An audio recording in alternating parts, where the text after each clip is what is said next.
The mine took Catherine Garrett on a Tuesday in October, and her son stopped speaking the same day.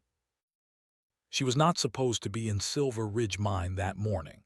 The shift rotation had her scheduled for surface work, documenting timber deliveries and updating the company's supply logs. But Bill Henderson called in sick, and someone needed to inspect the new support beams in Shaft 7 before the afternoon crew went down. Catherine had the best eye for structural timber in 3 counties. Everyone knew it. So when the foreman asked, she went. She brought Owen with her to the mining office because the schoolhouse had closed for repairs that week. The boy was 7 years old, small for his age, with his mother's dark hair and his father's careful way of watching the world. He sat at her desk drawing pictures of mountains while she gathered her surveying tools.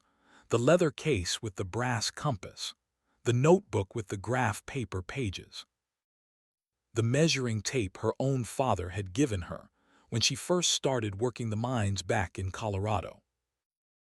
It was 10:15 in the morning when she kissed Owen's forehead and told him to stay put. She would be back in an hour, maybe less. Just a quick inspection, nothing dangerous. The mine had been quiet for weeks, no unusual sounds, no concerning shifts in the rock. She walked across the yard toward Shaft 7's entrance, her boots leaving prints in the October frost. Owen watched her go. He would remember that image for the rest of his life. His mother's straight back, the way she carried her tool case, the particular angle of morning sunlight that made her hair look almost copper-colored. She turned at the shaft entrance and waved. He waved back. Then she descended into the earth and he returned to his drawings. The timber cracked at 10:17. Catherine heard it first. She had descended maybe 40 feet, was standing on the main gallery platform examining the new support beams when the sound reached her ears. A sharp snap, like a rifle shot, but deeper, more final. She knew immediately what it meant. The support structure above her was failing. 3 miners were working 20 feet deeper into the shaft, reinforcing the rail line. Catherine did not think. She screamed the warning, her voice echoing off stone walls, and she ran toward them, not away from the danger, but into it. She reached the first miner, grabbed his shoulder, shoved him toward the ladder, grabbed the second, pushed him after the first.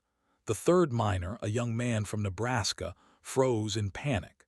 Catherine seized his arm and physically dragged him toward safety. The ceiling came down in sections. First a small collapse, just enough to kick dust into the air and send loose rock clattering down the shaft. Then a pause, a terrible moment of silence where everything hung suspended. Then the main beam gave way. Owen was still at his mother's desk when he heard the sound. It traveled up through the mine shaft, through the building's foundation, a deep rumble that rattled the windows. Men started running. Someone rang the emergency bell. The office door burst open, and the day foreman came through shouting orders, his face already gray with the knowledge of what had happened. Owen slid off the chair and followed the running men. No one stopped him. No one noticed the small boy trailing behind the adults as they converged on Shaft 7. He reached the entrance just as the first miner emerged from below, coughing, covered in rock dust but alive. Then the second. Then the young Nebraska man, his face white with shock. But not Catherine. Owen stood at the mouth of the shaft and looked down into darkness now choked with settling dust. He could see perhaps 15 feet before the collapse zone blocked everything else from view. Somewhere below that barrier of broken timber and shattered rock, his mother was buried. The men started rescue operations immediately. They brought more timber, more rope, more tools. They worked with the controlled urgency of people who knew that minutes mattered, that every second of delay reduced the chance of finding Catherine Garrett alive. Owen watched from where he stood at the entrance. He did not move, did not cry, did not speak. He simply watched, his small hands gripping the rough timber of the shaft entrance, his eyes fixed on the darkness below. They worked for 6 hours. Robert Garrett arrived from town at noon. his wagon still loaded with the lumber he had been delivering to the sawmill. Someone had ridden out to find him, had told him there had been a collapse, that Catherine was trapped. Rob left his wagon in the street and ran the 2 miles to the mine, his carpenter's hands clenched into fists, his breath coming in gasps that had nothing to do with exertion. He found Owen still standing at the shaft entrance. The boy's face was streaked with tears he did not remember crying, his small body rigid with a kind of stillness that looked wrong on a child. Rob knelt beside his son and put his arms around him, but Owen did not respond, did not turn, did not acknowledge his father's presence. He just kept watching the shaft entrance as if his mother might walk out at any moment if he waited long enough. They brought Catherine's body up at 4:30 in the afternoon. The foreman told Rob that she had been killed instantly, that the main beam had struck her head and she would not have suffered. Rob did not know if this was true or just a mercy the man was offering. He held his wife's hand one last time, felt how cold it had already become, how the warmth that had been Catherine had left completely. Her surveying tools lay scattered near her body. The brass compass was still intact, its needle pointing steadily north as if nothing had changed. Owen watched them carry his mother's body out of the mine. He watched them lay her on a canvas stretcher. He watched his father collapse beside her, sobbing in a way the boy had never seen a grown man cry. And still Owen did not speak. The words had left him the moment the timber cracked. They would not come back for a very long time. The funeral was held on Friday. The whole mining camp attended, more than 200 people crowding into the small church and spilling out into the October cold. Catherine Garrett had been respected, even loved, in a profession that barely tolerated women. She had saved 3 lives the day she died. The miners who survived because of her stood beside the grave and wept without shame. Owen stood between his father and the foreman, wearing the black suit that had been his Sunday best, and he did not cry. He did not pray. He did not sing the hymns. He stood perfectly still, his eyes fixed on the wooden coffin being lowered into Montana earth, and inside his mind something essential had broken in a way that did not bleed but hurt more than any wound. After the funeral, people brought food to the Garrett home. They offered condolences in quiet voices. They told Rob that Catherine had been a fine woman, that her boy would grow up to make her proud. That time would ease the pain. Rob thanked them automatically, his own grief too large for courtesy but trained by a lifetime of frontier etiquette to respond appropriately. Owen sat in the corner of the main room and did not eat the food people brought, did not respond when neighbors tried to engage him in conversation, did not react when other children, awkward in their own discomfort with death, attempted to include him in their games. He simply sat, his mother's brass compass clutched in his hands, turning it over and over, watching the needle swing and settle, always pointing north no matter which way he turned. The first week passed, then the second, then a month. Owen did not speak. The doctor came and examined him, checked his throat, his ears, asked questions that Owen answered with nods or shakes of his head. There was nothing physically wrong. The boy could hear perfectly well. His vocal cords were intact. He simply chose not to use them, or perhaps could not access the part of himself that controlled speech. The doctor called it selective mutism brought on by traumatic shock. He said it might resolve on its own, or it might not. Time would tell. Rob tried everything he could think of to reach his son. He bought new books, read them aloud in the evenings, hoping Owen might comment on the stories. He brought home interesting rocks from his carpentry jobs, knowing the boy had always loved the mineral samples Catherine collected. He took Owen to town, to the general store where the boy had always enjoyed choosing penny candy. Nothing worked.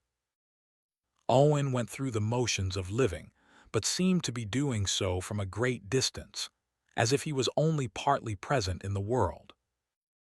The only thing Owen showed consistent interest in was drawing.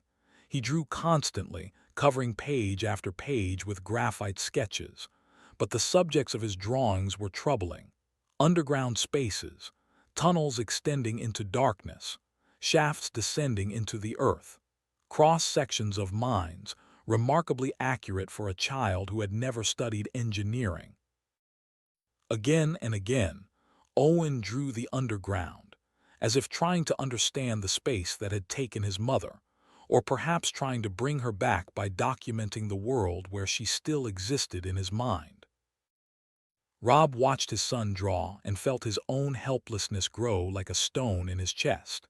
He was a master carpenter, a man who could look at raw timber and see the furniture it would become, who could design a barn that would stand for 50 years or a house that would keep a family warm through Montana winters.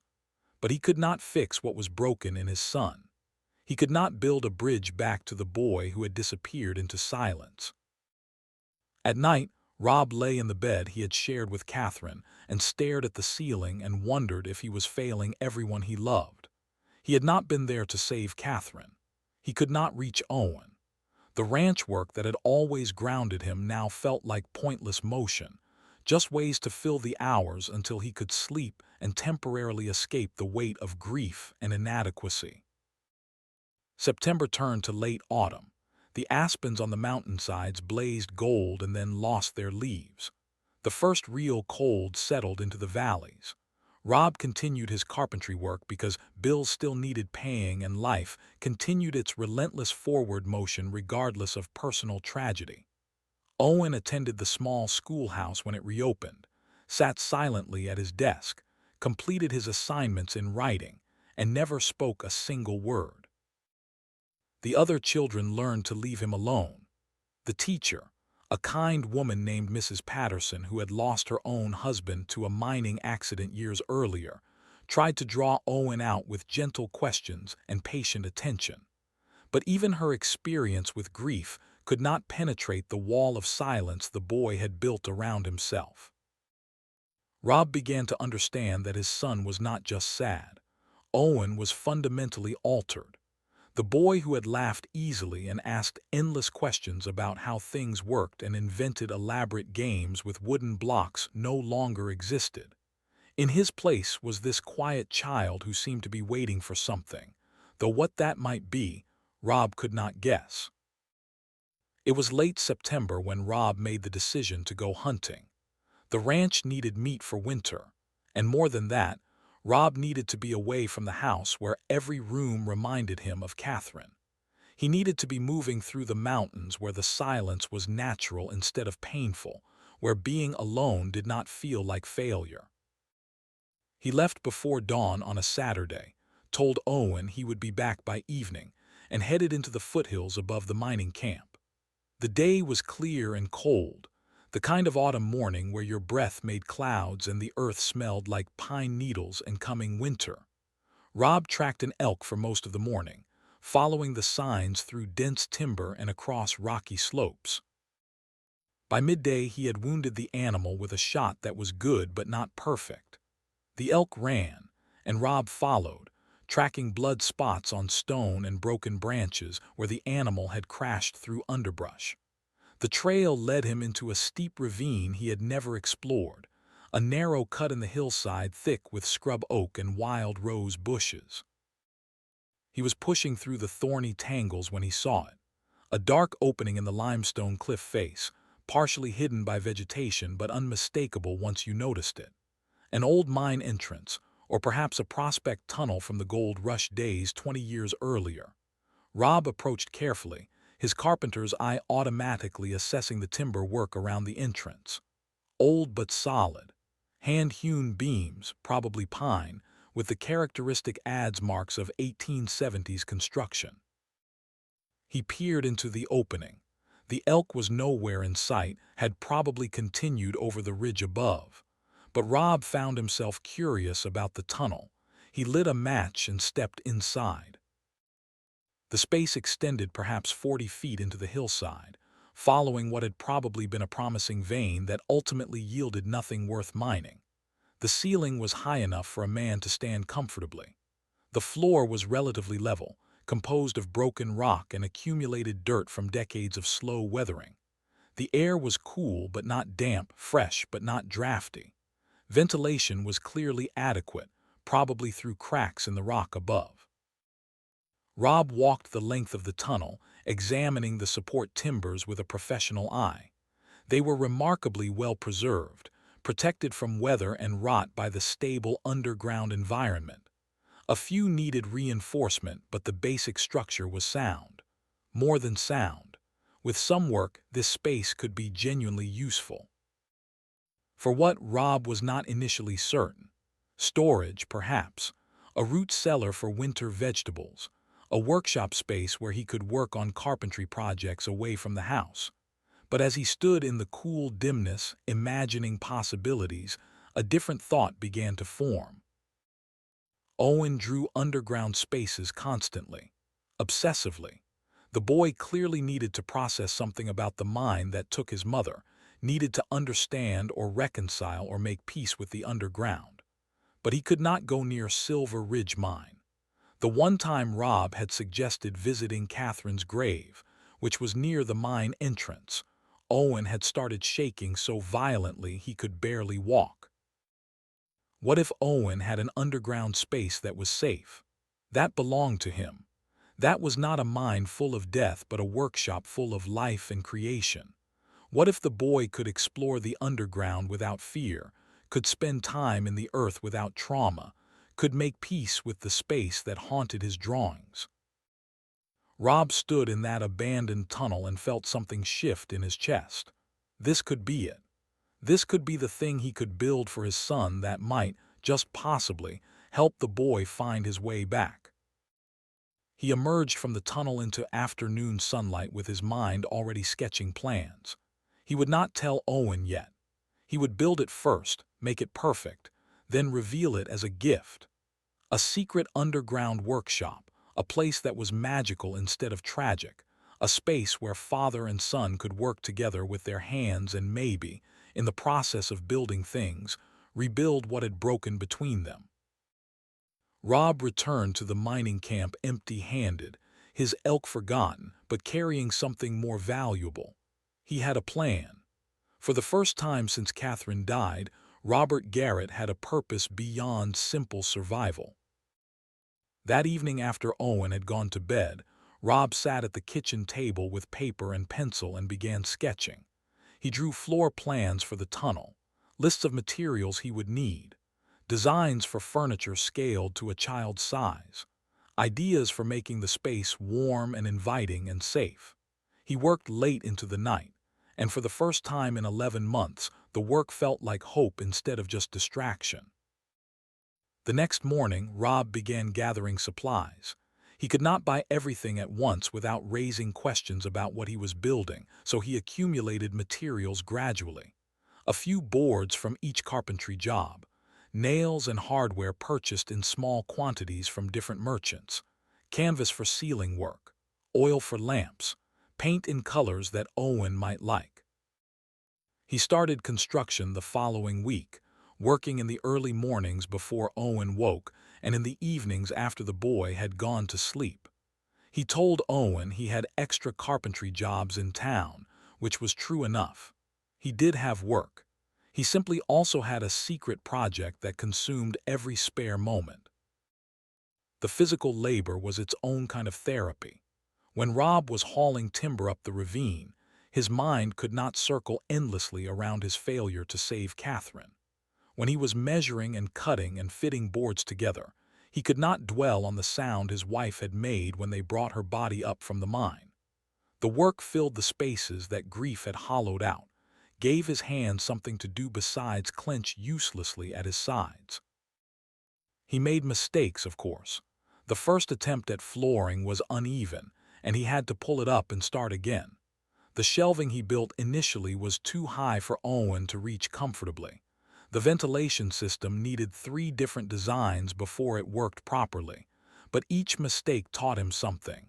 Each correction made the workshop better. Each hour of labor was an hour spent loving his son in the only language Rob truly spoke fluently, the language of wood and nail and careful construction. He built a wooden floor over the tunnel's rock surface, raising it on supports to keep moisture from seeping through. He constructed walls of rough-cut lumber to define different areas of the workshop and provide surfaces for hanging tools and shelves. He stretched canvas tight across the ceiling to catch any water that might drip from the rock above, treating it with pitch to make it waterproof. Then came the details that would make it special. A workbench sized perfectly for a child, with a vise and tool storage underneath. Shelves at heights Owen could reach, waiting to be filled with whatever the boy wanted to collect. A small desk where Owen could draw or write or simply sit and think. A chest for storing supplies. Hooks on the walls for coats and bags and tools. Rob brought Catherine's surveying equipment from home and arranged it carefully on the main shelf. Her brass compass, polished until it gleamed. Her notebooks, filled with her precise handwriting and technical sketches. Her collection of mineral samples, the crystals and stones she had gathered over years of working in mines across Montana. He was not building a shrine. He was building a living space that honored her memory by continuing her work in a different form. He installed a lighting system using oil lamps on pulleys, positioned so their warm glow would fill the space without creating harsh shadows. He brought in Catherine's old winter coat and hung it on a hook, knowing it still carried her scent. He placed photographs of the family on the desk, including one of Catherine laughing that had been taken the summer before she died. The final touch was a wooden sign he carved during long evenings after Owen was asleep. He worked on it with the kind of attention to detail he usually reserved for his finest furniture commissions. Each letter was shaped by hand, sanded smooth, the wood grain chosen to make the words seem to flow naturally. It read, "Owen and Rob's Underground Workshop. Catherine's memory lives in what we build." He hung the sign above the entrance, invisible from outside but unmistakable from within. 3 weeks into the project, Rob noticed something odd. Fresh footprints in the dirt near the ravine, small prints that could only belong to a child. He followed them and found a hiding spot in the scrub oak, a place with a clear view of the tunnel entrance but concealed from anyone working inside. Owen had been following him. The boy had somehow tracked his father's morning departures, had found the ravine and the tunnel, and had been watching the construction process from a distance. Rob found more evidence when he looked carefully. Fresh drawings tucked under a rock near the hiding spot, sketches of the tunnel interior that were remarkably accurate. Owen had been documenting the workshop's creation just as Catherine had documented the mines she surveyed. Rob's first instinct was to confront his son, to acknowledge that he knew about the following and either forbid it or invite Owen to participate openly. But something stopped him. The boy was engaging with the world again, even if only secretly. He was curious enough to follow, observant enough to draw what he saw, present enough to care about what his father was building. That was more engagement than Rob had seen in months. So he made a decision. He would continue pretending he did not know. He would finish the workshop and reveal it officially when everything was ready. Owen could keep his secret watching, and Rob would keep his secret building, and eventually both secrets would resolve into something shared. October arrived, bringing the first hard frosts and the golden light that made Montana autumns legendary.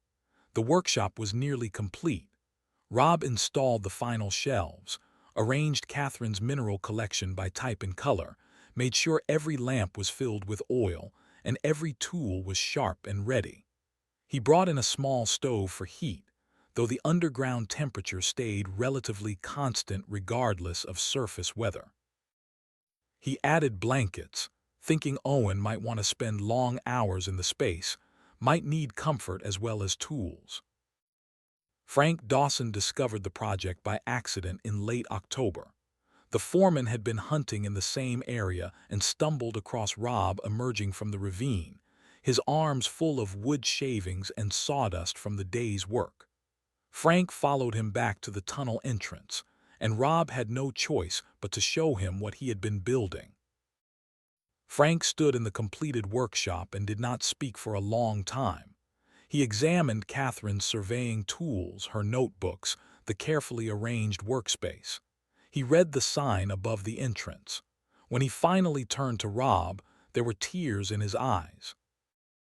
"This is for the boy," Frank said. It was not a question. "He needs somewhere safe," Rob replied. "Somewhere he can be close to his mother's world without being trapped by what happened to her. Somewhere he can build things instead of just remembering broken things." Frank nodded slowly. "You think this will help him talk again?" "I don't know, maybe.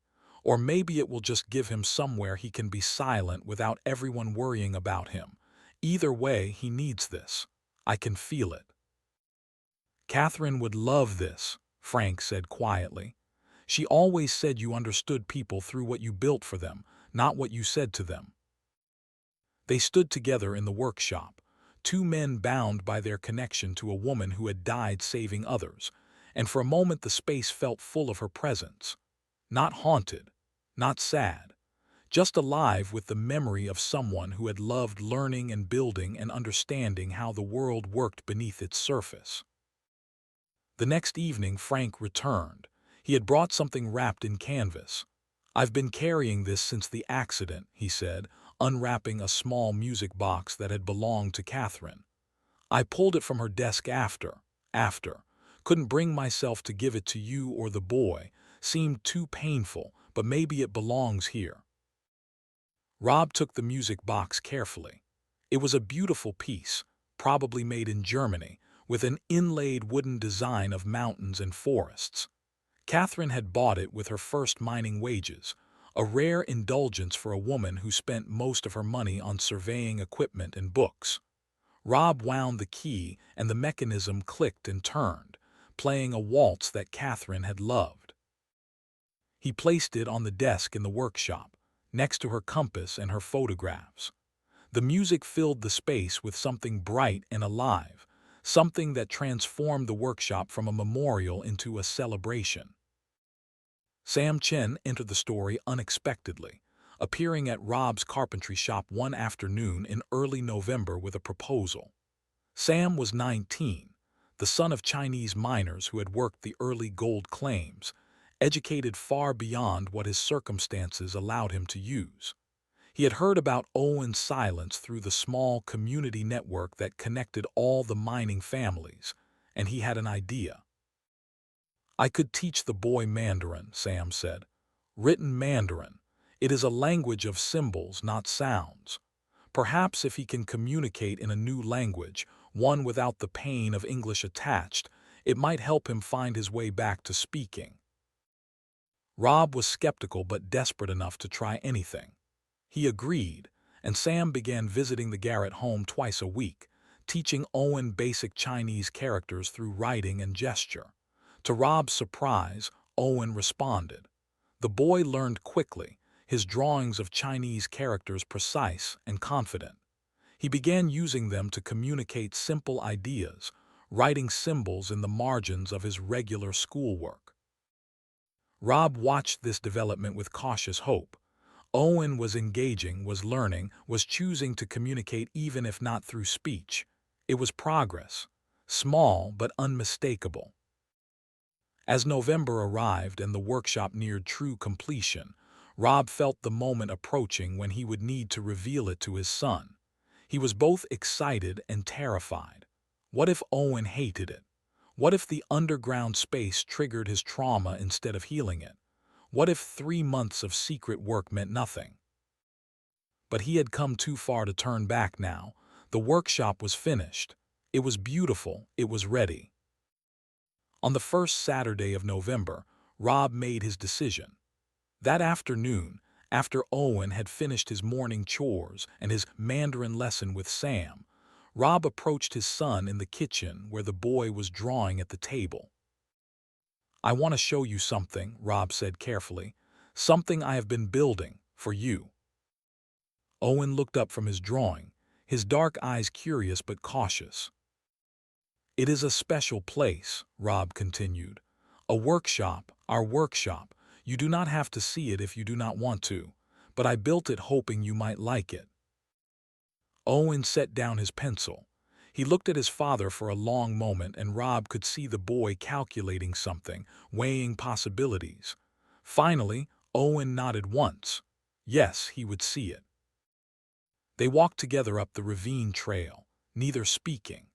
The November afternoon was cold but clear, the kind of day where the air felt sharp in your lungs and the light turned everything golden.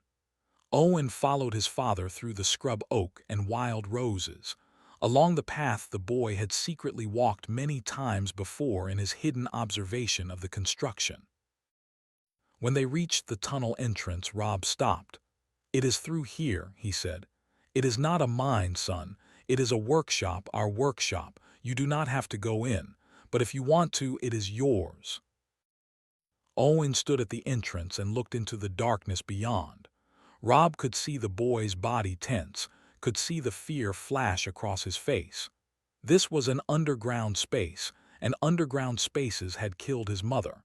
Every instinct probably screamed at Owen to run. But the boy did not run. He took one step forward, then another. His hand reached out and touched the timber frame of the entrance, his small fingers tracing the wood grain that Rob had sanded smooth. He could see the warm glow of lamplight deeper in the tunnel, could see shelves and workbenches, could see something that was clearly not a mine. Owen stepped to the very edge of the entrance and peered inside. He saw his mother's brass compass gleaming on its shelf. He saw the workbench built to his size. He saw the sign his father had carved. He saw Catherine's mineral collection arranged like treasures, saw her notebooks and her coat and her music box. And he saw that this space was alive, not dead, creative, not destructive, a place for building, not mourning. Owen's hand was still touching the entrance timber. He had not crossed the threshold, but he had touched it. He had acknowledged it. After 11 months of rigid silence and frozen grief, Owen had voluntarily made contact with an underground space. Rob stood behind his son, his heart pounding, waiting. "Whenever you are ready," Rob said softly. "No rush. This workshop will be here tomorrow and the day after and the day after that. It belongs to you now. Take all the time you need."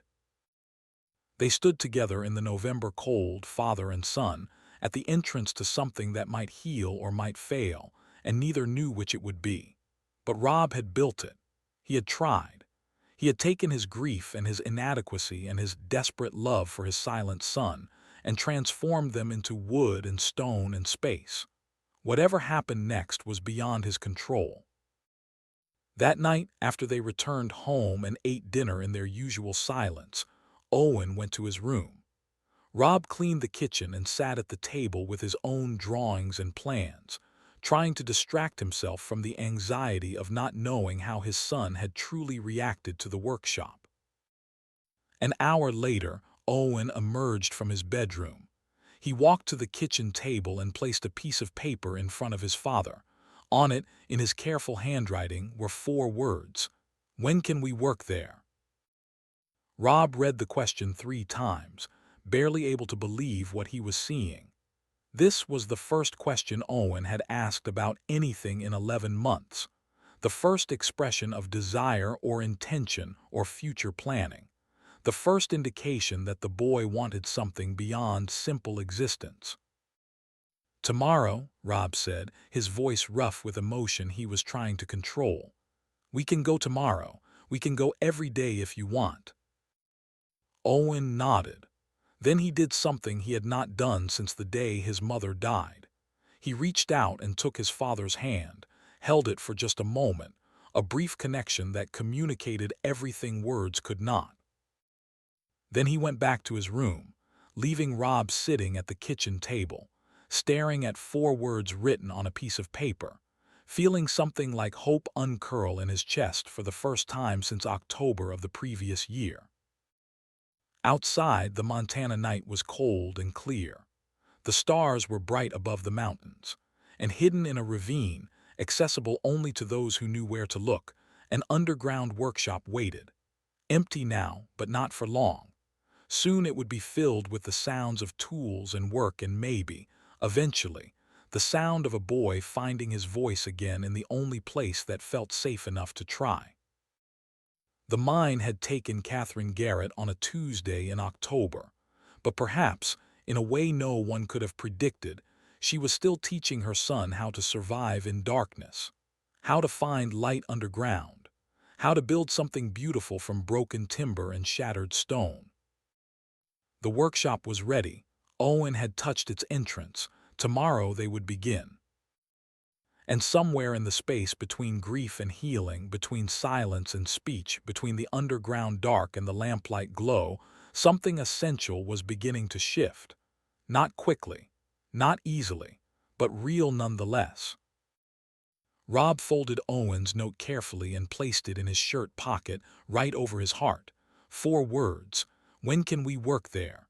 They were not "I love you" or "I forgive you" or "I am healing," but they were enough. For now, they were more than enough. Outside, the November wind moved through the pine trees.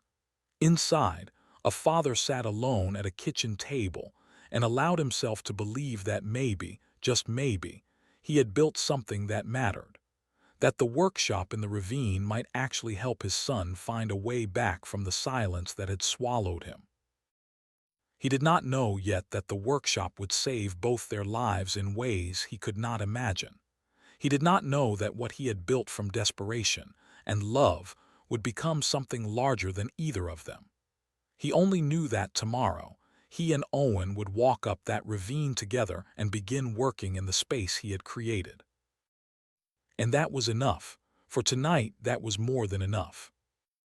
The lamplight in the Garrett home burned late into the evening, and in a hidden tunnel in the Montana hills, a workshop waited in darkness, ready to be filled with life and work, and the slow, careful process of healing a boy who had watched his mother disappear into the earth and had not spoken since.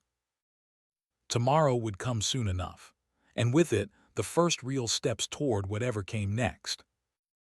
They went to the workshop the next morning just after sunrise, when the November air was still sharp with frost, and their breath made clouds in the pale light. Owen carried a small canvas bag containing his drawing supplies and the brass compass that had been his mother's. Rob carried tools and a lantern, though he had left lamps burning in the workshop overnight to welcome them. The walk up the ravine took 15 minutes. Neither spoke, but the silence felt different now. Less heavy, more like anticipation than grief. Owen walked close to his father, occasionally reaching out to touch Rob's sleeve as if to confirm his presence, as if to anchor himself to something solid before stepping into the unknown underground. When they pushed through the wild roses and scrub oak to reach the tunnel entrance, Owen stopped. He had seen it yesterday, had touched the timber frame, had looked inside. But entering was different. Entering meant crossing a threshold, meant choosing to go underground voluntarily for the first time since watching his mother disappear beneath collapsing rock. Rob did not push. He simply stood beside his son and waited, the lamplight from inside casting warm shadows across the November morning. Owen took a breath. Then he stepped forward, ducked slightly though the entrance was tall enough, and walked into the workshop. The space looked different with both of them inside it, more alive.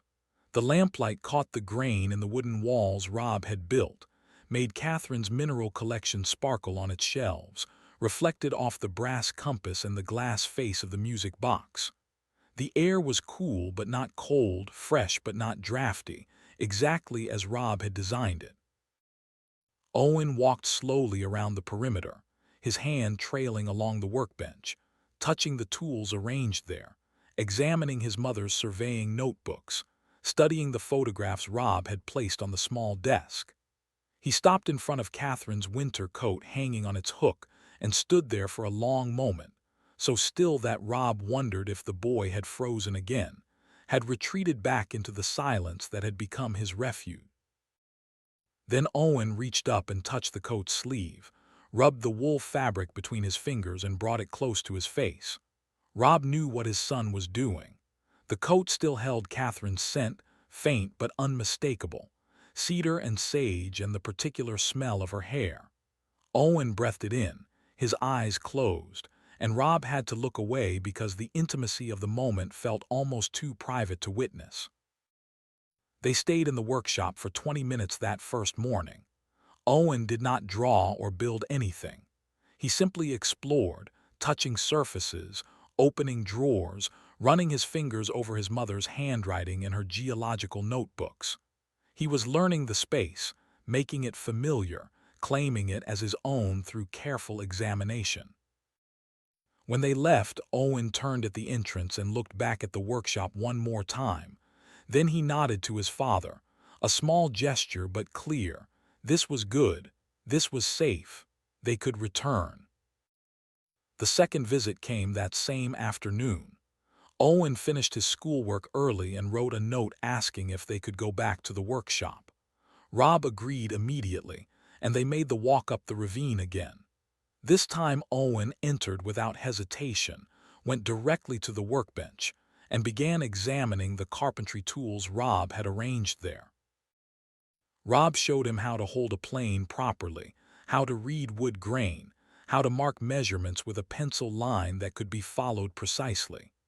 Owen's hands were small but careful, his movements deliberate and exact. Catherine's precision, Rob thought.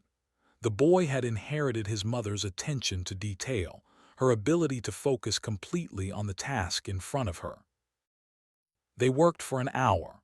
Rob demonstrated basic techniques and Owen practiced them, shaping a piece of scrap pine into something smooth and even. The boy did not speak, but he listened to every word his father said, his dark eyes tracking the demonstrations, his hands mimicking the movements with increasing confidence. When they left that evening, Owen carried the piece of wood he had planed smooth. It was nothing, really, just a scrap, but he held it carefully all the way home and placed it on his bedside table before dinner. The pattern established itself quickly. After school, Owen would write a brief note asking about the workshop, and Rob would agree, and they would walk together up the ravine. Some days they worked with wood, Rob teaching his son the fundamentals of carpentry that Rob's own father had taught him decades earlier. Other days they organized Catherine's mineral collection, grouping stones by type and color, creating a kind of geological library that would have pleased her. Often they simply sat together, Rob reading aloud from Catherine's mining journals while Owen drew or carved or listened in silence. The community noticed the change in Owen within the first week. Mrs. Patterson, the schoolteacher, reported that the boy seemed more present in class, less withdrawn. He still did not speak, but he participated more actively in written work, answered questions on his slate with more detail than before, even smiled occasionally at something another student said. Eliza Morrison, the neighbor who had been most vocal in her concern about Owen's condition, came to visit Rob in mid-November. She found him in his carpentry shop working on a cabinet commission, and she did not waste time on pleasantries. "What are you doing with that boy?" she asked. "People are saying he seems better, more engaged, but they also say you are taking him somewhere every day, somewhere secret. What is this about, Rob?" Rob set down his chisel and looked at his neighbor. Eliza was a good woman, a widow who had lost her own husband to a mining accident years earlier. Her concern came from a place of care, not judgment. "I built him a workshop," Rob said. "An underground workshop, in an old prospect tunnel, a place where he can be close to his mother's work without being haunted by how she died." Eliza's eyes widened. "Underground? Rob, the boy is traumatized by underground spaces. How could you think that would help?" "Because he kept drawing them," Rob replied. "Over and over. Underground tunnels and shafts and spaces. He needed to make peace with the underground, not avoid it forever. So I made him an underground space that is safe. That is his. That has nothing to do with death and everything to do with creation." Eliza was quiet for a moment, processing this. And it is working. He goes there willingly. He works there happily. He is learning carpentry and engaging with his mother's memory in ways that seem to help rather than hurt. So yes, I think it is working. Can I see it? Eliza asked. Rob hesitated. The workshop felt private, almost sacred. But Eliza was asking out of genuine care for Owen, and perhaps it was time to let someone else witness what he had built. I will ask Owen, Rob said. If he agrees, you can visit. That evening, Rob explained Eliza's request to his son through a written conversation on paper. Owen thought about it, then wrote his response. She can come, but she must understand it is a workshop, not a hiding place. The distinction was important to Owen. The workshop was not an escape from the world, but a place within the world where he could work and heal and grow. Rob was relieved to see his son understood this difference. Eliza visited the workshop 2 days later. Rob and Owen led her up the ravine, and she said nothing as they pushed through the vegetation and entered the tunnel. Inside, she stood in the lamplight and looked around slowly, taking in every detail. Catherine's tools and notebooks, the carefully organized mineral collection, the workbench and the projects Owen had begun, the photographs and the music box and the winter coat that still held a dead woman's scent. This is not what I expected, Eliza said finally.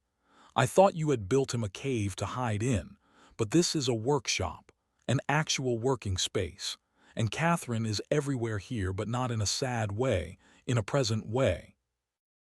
That was the idea, Rob said quietly.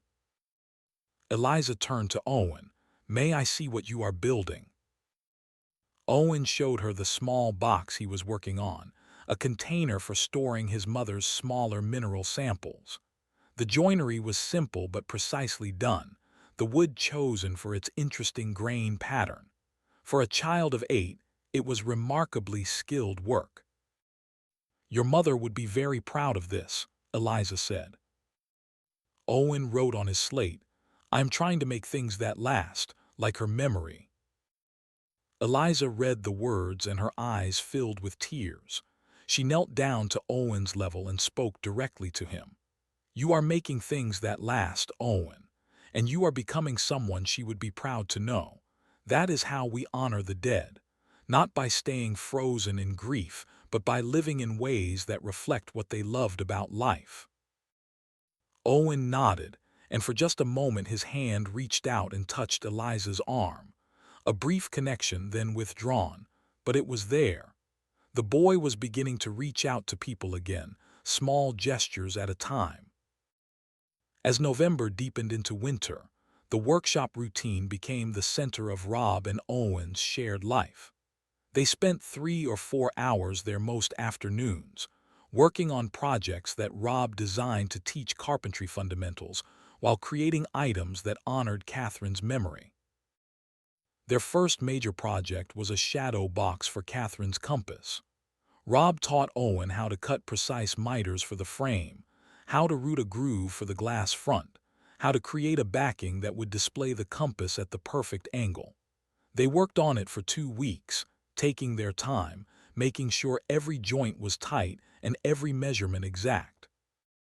When it was finished, the shadow box was beautiful. The compass sat against dark velvet, its brass case polished to a mirror shine, its needle pointing steadily north. They hung it on the workshop wall where lamplight would catch it, and Owen stood looking at it for a long time. The second project was a display case for Catherine's mineral collection.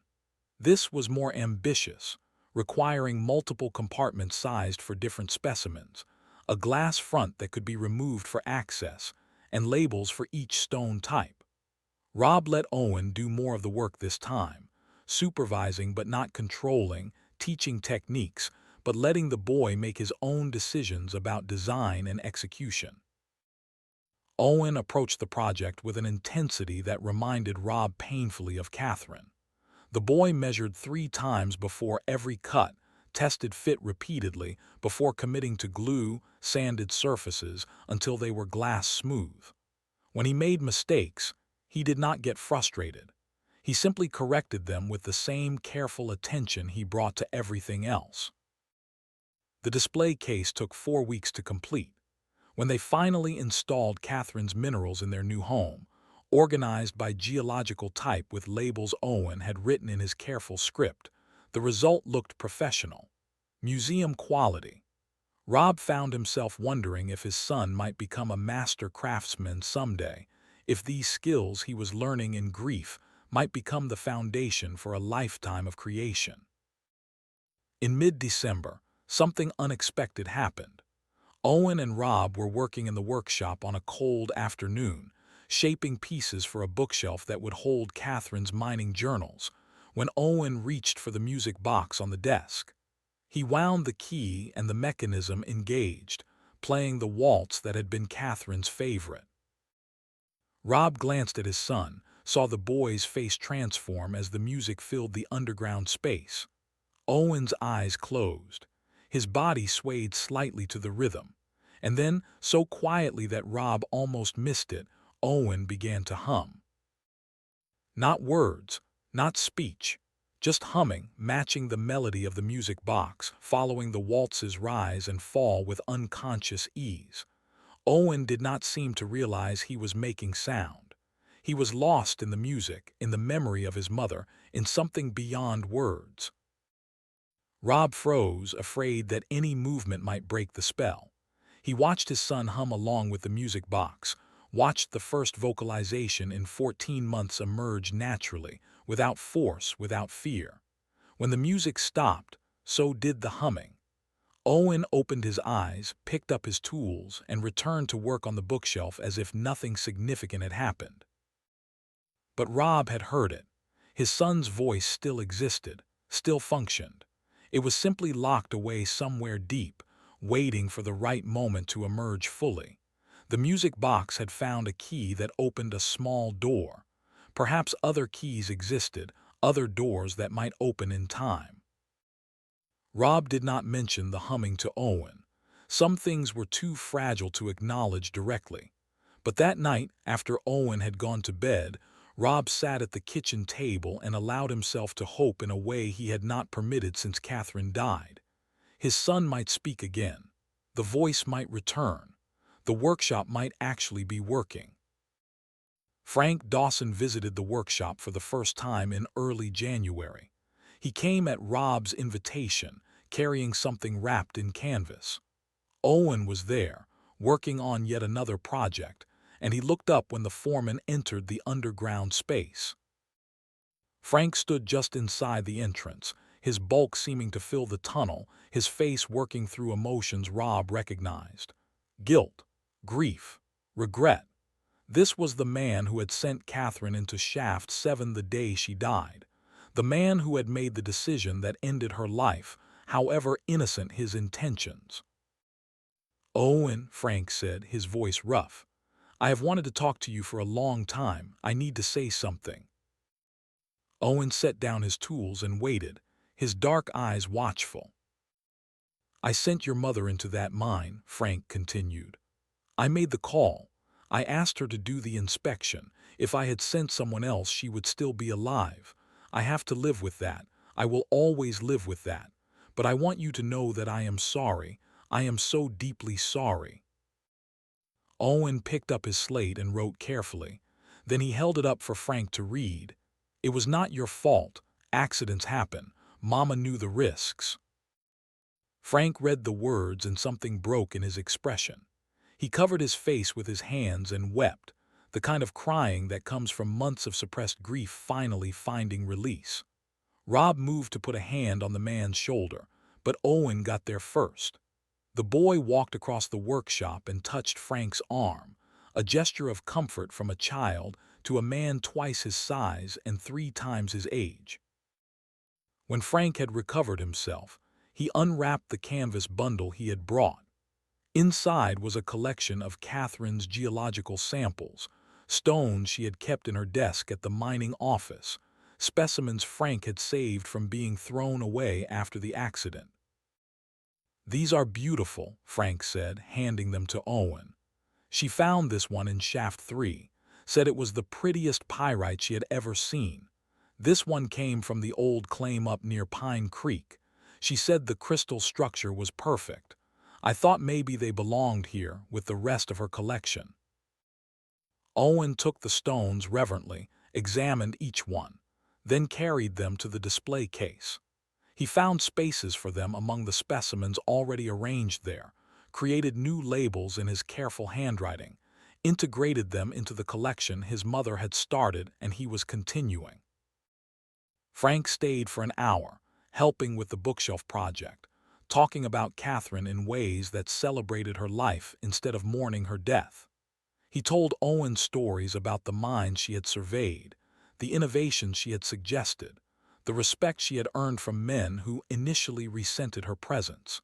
He painted a picture of a woman who was brilliant and brave and funny, who loved her work and her family in equal measure. When Frank left, he paused at the workshop entrance and looked back at Owen. "Your mother saved my life once," he said. "Not dramatically, not in a mind collapse, but by believing I was capable of more than I believed myself, by treating me like I mattered. I have never forgotten that, and I will never stop being grateful to her." Owen wrote on his slate, "She saw good in people. You helped me remember that." The interaction with Frank seemed to unlock something in Owen. Over the following weeks, he became more willing to engage with other adults, to accept comfort, to participate in the community that had surrounded him with care even when he could not acknowledge it. He was not healed, not whole, but he was healing piece by careful piece in the underground workshop where his father's love had created space for grief to transform into something else. Sam Chen continued his Mandarin lessons twice a week, but now they took place in the workshop instead of the Garrett home. Sam would arrive with his teaching materials and find Owen already working on carpentry projects, and the lessons would blend naturally into the work. Sam taught Chinese characters for woodworking terms, for tools and techniques, for the names of trees and stones. Owen learned eagerly, his written Mandarin becoming increasingly sophisticated. "Your mind is very good," Sam told Owen one afternoon. "You learn fast, remember everything. Your mama was same way, very intelligent woman. You have her gift for seeing patterns, for understanding how things connect." Owen wrote in response, "I want to understand everything she understood. Then she is not completely gone."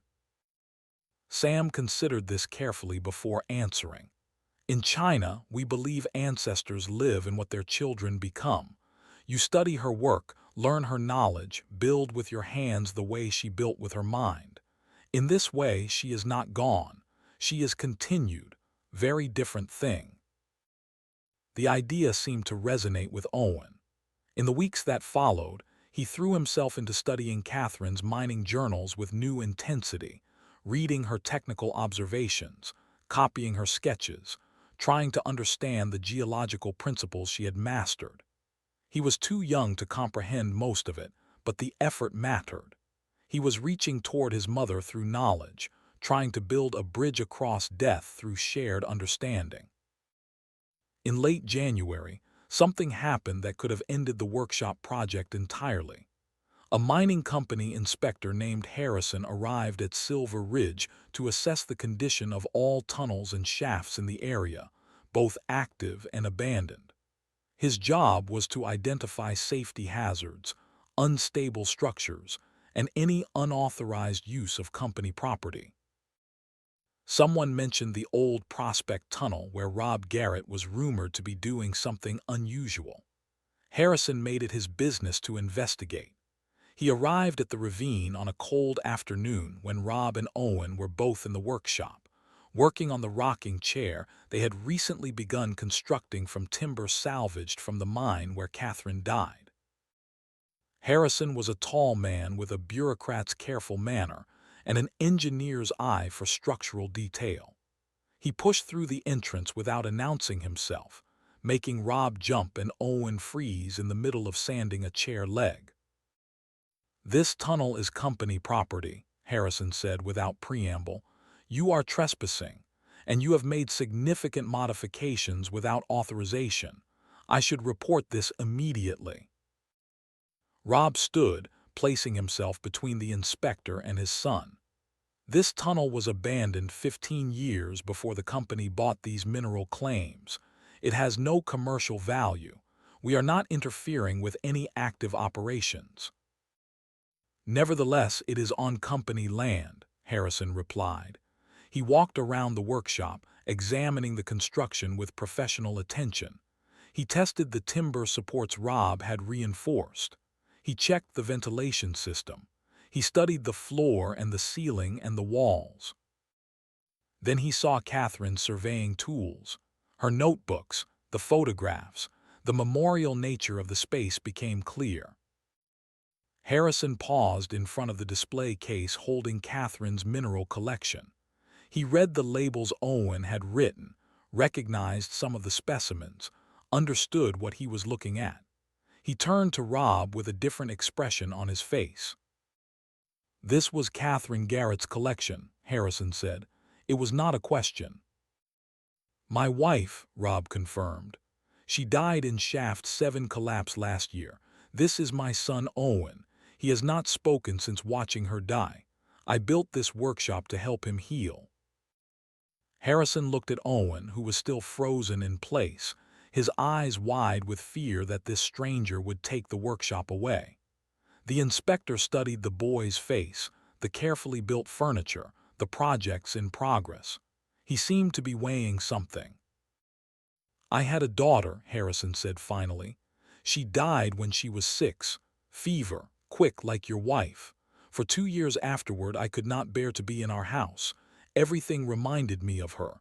I nearly lost my mind." He walked to the workshop entrance and looked out at the winter afternoon. "I am supposed to report unauthorized use of company property, write a citation, recommend this space be sealed." He paused.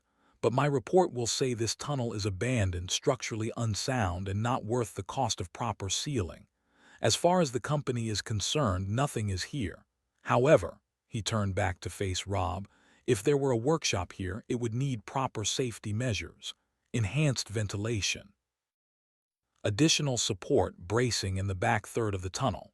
These would be prudent precautions for any theoretical underground structure." Rob understood. Harrison was giving him a gift wrapped in bureaucratic language. "If such a workshop existed," Rob said carefully, "those safety improvements would be implemented immediately." "I thought so," Harrison replied. He nodded to Owen. "You are building good things, boy. Keep building. The world needs more builders and fewer breakers." He left without another word. Rob and Owen stood in the workshop, both slightly stunned by how close they had come to losing everything. Then Rob knelt beside his son and pulled him into a hug. "The workshop is safe," Rob said. "We get to keep it, but we need to make it better, make it stronger. Will you help me?" Owen nodded against his father's shoulder, and they held each other in the lamplight of the space that had almost been taken away, but now belonged to them more securely than before. The next week, Rob recruited help. Frank Dawson brought 2 experienced miners who understood underground support structures. Together, they reinforced the back third of the tunnel with additional timber bracing. They improved the ventilation system, adding a second shaft and a hand-cranked air circulation mechanism. They installed a better drainage system to handle any water that might seep through the rock. Owen participated in the work, learning about structural engineering from men who knew underground spaces intimately. He absorbed everything, asked questions through written notes, helped where his small hands could reach places the adult workers could not. When the improvements were complete, the workshop was not just safe. It was professionally engineered, a model of what an underground workspace should be. Harrison returned to inspect the work, nodded his approval, and updated his official report to note that the abandoned tunnel had collapsed completely and was now inaccessible.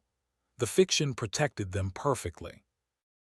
By February, Owen was creating woodwork that surprised everyone who saw it. A local merchant asked to buy one of the boys' carved boxes, offering real money for an 8-year-old's craftsmanship. Owen wrote that he would rather give it as a gift to Mrs. Patterson, his teacher, who had been patient with his silence. The gesture touched the entire community, showed that Owen was thinking beyond himself, was reaching out to others through the work of his hands. Eliza Morrison visited the workshop regularly now, helping to organize Catherine's papers, encouraging Owen's projects, becoming a gentle feminine presence in a space built by males. She noticed something that Rob had missed. The workshop was not just a place for Owen to hide from grief. It was a place where Owen was integrating his mother into his present instead of being trapped in her past.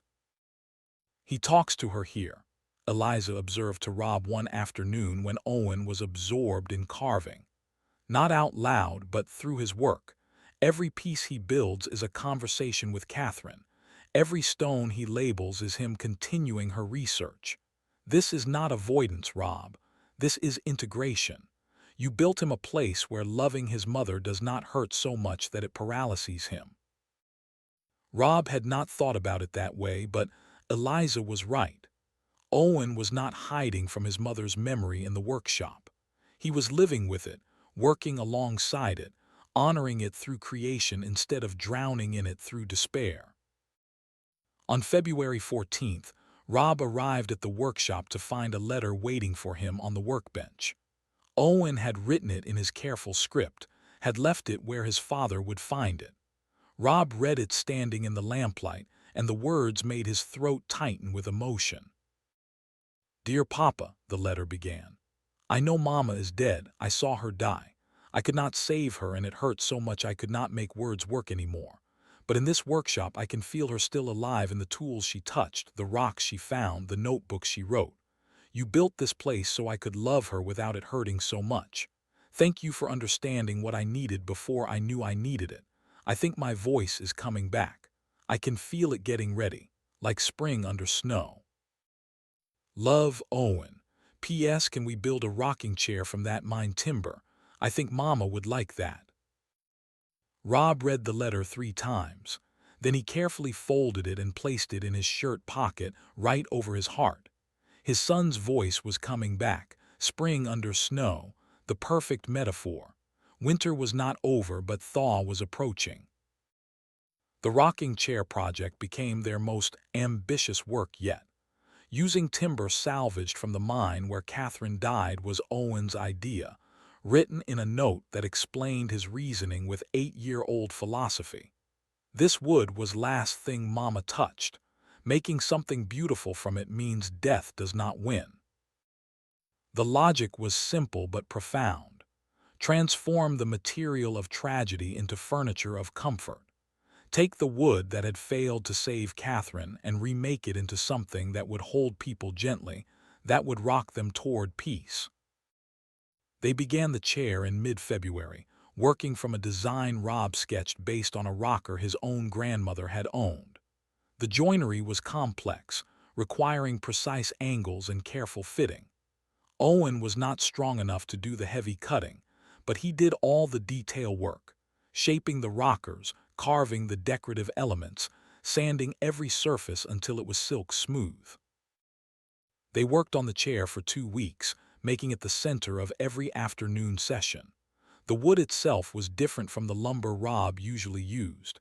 It had been underground, had been crushed and compressed. It required special attention, careful handling, but perhaps that made it right. Something that had survived underground pressure was being reborn as something that would bring comfort above ground. The metaphor was not lost on either of them. On a late February afternoon, unseasonably warm for Montana, they fitted the final joint. The rocking chair was complete. Owen tested it first, his small body settling into the seat, his feet not quite reaching the floor. He rocked gently, feeling the smooth motion, the perfect balance. The chair held him as gently as his mother's arms once had. Owen looked at his father, his lips parted. For a moment nothing happened. Then, in a whisper so quiet it was barely audible, words emerged. "Mama would love this." Rob's world stopped. He stared at his son, not certain he had actually heard what he thought he heard. Owen's eyes were wide with his own surprise, as if the words had escaped without permission. "Owen," Rob's voice cracked, "did you just speak?" Owen's face crumpled and tears started down his cheeks, but he nodded. And then, louder, clearer, he said it again. "Mama would love this, Papa." Rob crossed the workshop in 2 strides and pulled his son from the rocking chair into an embrace, so tight it probably hurt. He was crying and Owen was crying, and 16 months of silence were breaking apart like winter ice in spring flood. They held each other in the underground workshop built from love, surrounded by the evidence of all they had created together, and something essential shifted back into place. "Your voice," Rob managed to say. "I was so afraid it was gone forever."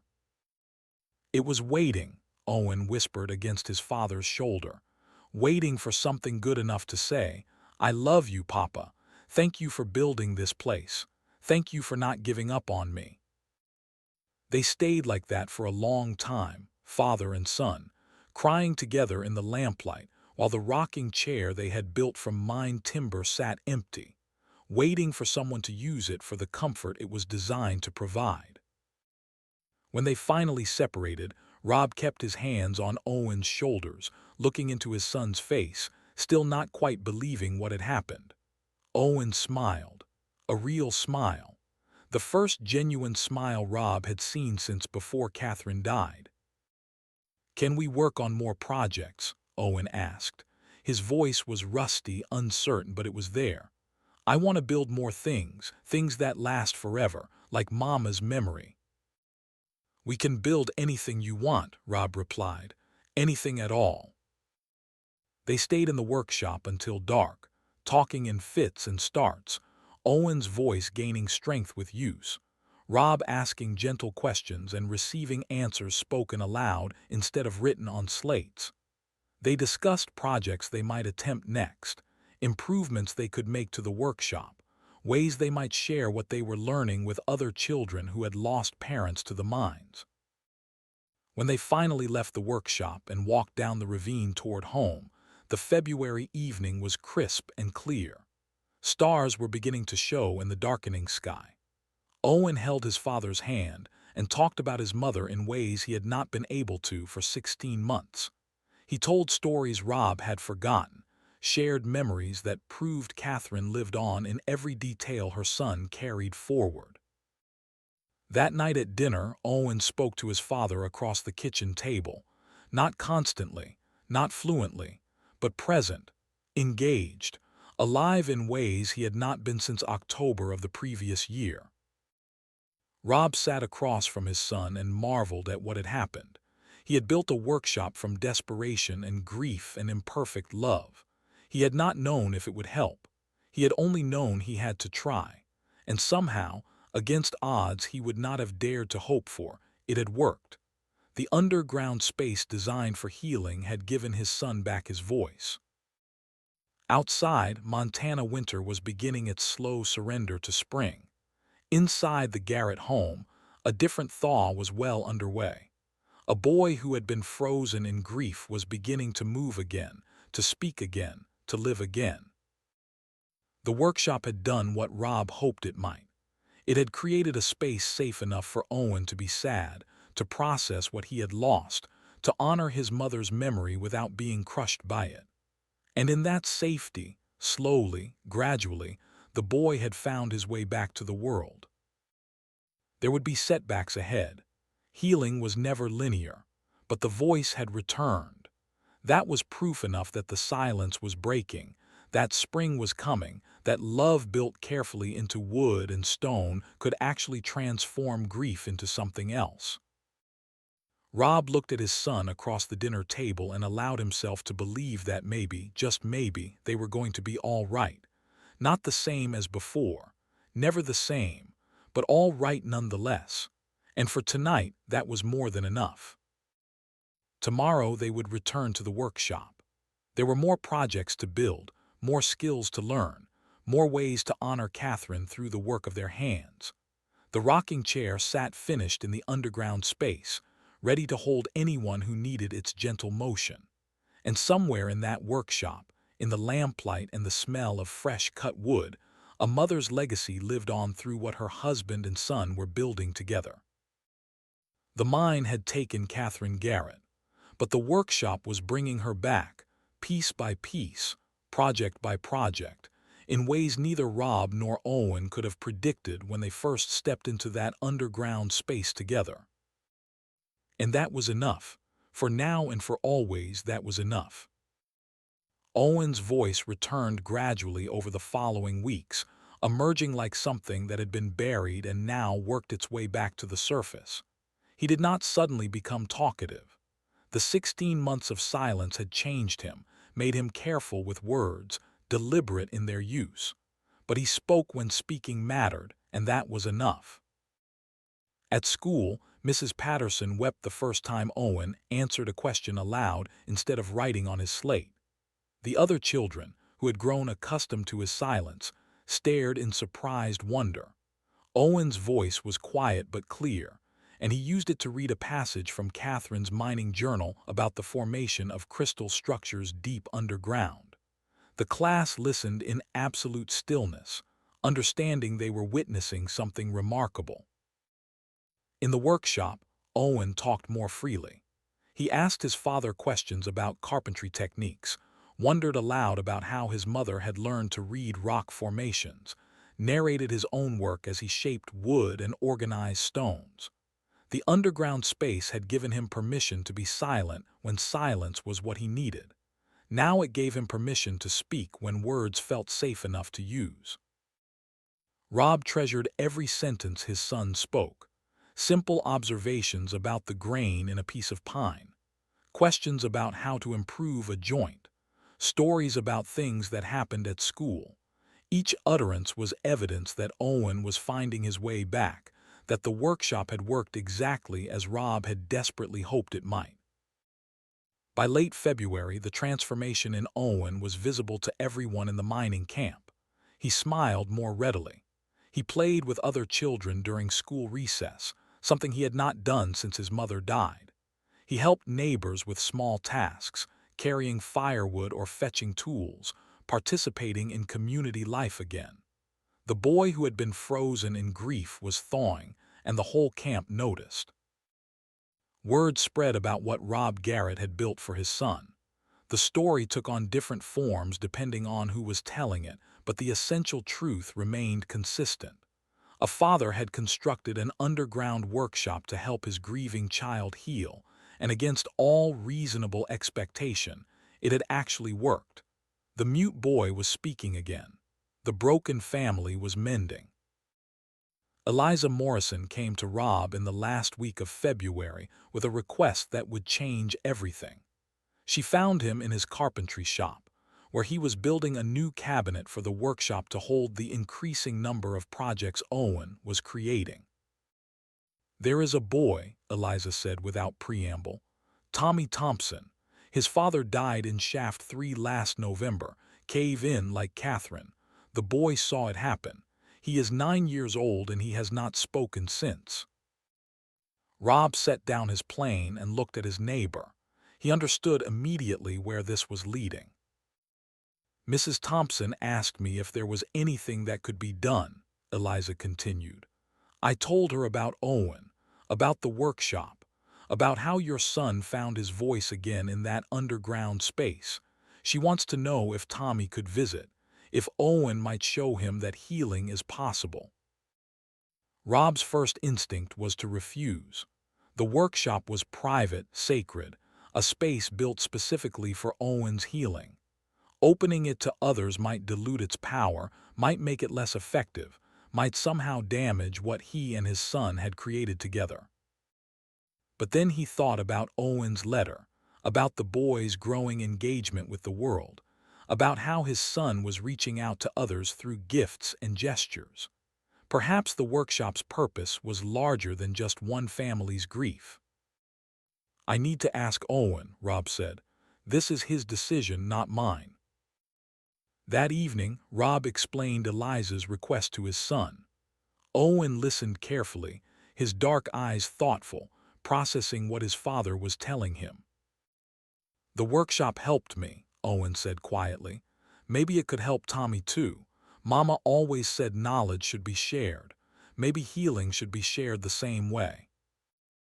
They brought Tommy Thompson to the workshop 3 days later. The boy was small for 9, thin in the way children get when grief steals their appetite. His eyes had the same vacant quality Owen's had carried for so many months, and he communicated only through nods and shakes of his head. His mother walked with him and Rob and Owen up the ravine, her face tight with hope that probably hurt more than hopelessness. When they reached the tunnel entrance, Tommy froze exactly as Owen had frozen months earlier. The underground represented death to this boy, represented the space where his father's body still lay buried under tons of rock in a mine shaft that would never be excavated. Going underground voluntarily must have seemed impossible. Owen knelt beside Tommy and spoke in his quiet, careful way. "I was scared too," he said. "I did not want to go underground because my mama died there, but this place is different. This is a workshop, not a mine. This is where we build things, not where we lose things. You do not have to come in, but if you want to, I will show you what I have been making." Tommy looked at Owen with recognition. Here was another child who understood. Here was someone who had survived the same kind of loss and lived to speak about it. Slowly, tentatively, Tommy took a step toward the entrance. Owen led him inside, talking gently about the workshop's features.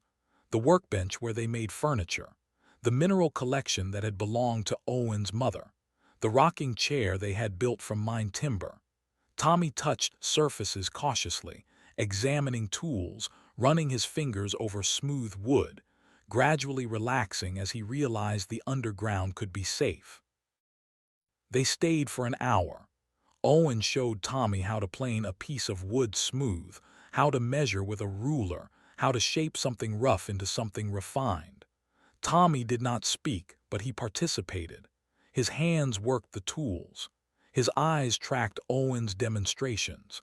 He was present in ways his mother said he had not been since his father died. When they left, Mrs. Thompson was crying. "He participated," she said. "He engaged. I have not seen him do that in 4 months. Thank you, thank you." Owen looked at his father with an expression Rob had never seen before. Pride, yes, but also purpose. The boy understood that his healing could become someone else's healing, that what he had received could be given away and multiplied rather than hoarded. "Can Tommy come back?" Owen asked. "As often as he wants," Rob replied. Tommy Thompson returned to the workshop the next day, and the day after that, and the day after that. Owen became his guide, his teacher, his evidence that silence could end and life could resume. The two boys worked side by side on simple projects, Owen talking when talking seemed right, both of them comfortable with silence when words were not needed. 3 weeks into Tommy's visits, something remarkable happened. The boys were organizing Catherine's mineral collection, creating new labels for specimens Owen had recently added, when Tommy picked up a piece of blue quartz and whispered his first words in 4 months. "Pretty rock." Owen heard it and went completely still. Then he smiled, understanding exactly what Tommy was experiencing, remembering his own first words in the workshop after 16 months of silence. "It is pretty," Owen agreed quietly. "My mama found it in a mine up north. She said the color comes from copper in the stone. Do you want to learn about the rocks?" And Tommy nodded and began learning, and slowly, gradually started speaking again. Word spread faster after that. The workshop that had healed Rob Garrett's mute son had now healed the Thompson boy. Other families who had lost members to mining accidents began asking if their children could visit. Could the workshop help a girl whose mother had died in a surface accident? Could it help a boy whose older brother had been killed? Rob and Owen discussed each request carefully. They did not want the workshop to become a spectacle, did not want to lose its essential intimacy. But they also could not turn away grieving children when they had the means to help. They decided on a simple rule. Children could visit if they came with genuine need and genuine respect for what the workshop represented. No tourists, no curiosity seekers, only those who needed healing. By the last week of February, Owen was spending his afternoons in the workshop, not just building his own projects but teaching other children. He showed them basic carpentry, helped them create simple items they could take home, told them stories about his mother in ways that made death seem less final and grief less overwhelming.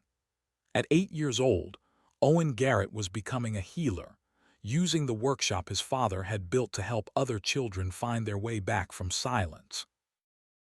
Rob watched his son work with the other children and felt something shift in his understanding of what he had created. The workshop was not just a private sanctuary anymore. It was becoming something larger, something that served the community, something that honored Catherine's memory by helping others the way she had always helped others during her life. Eliza noticed the change too.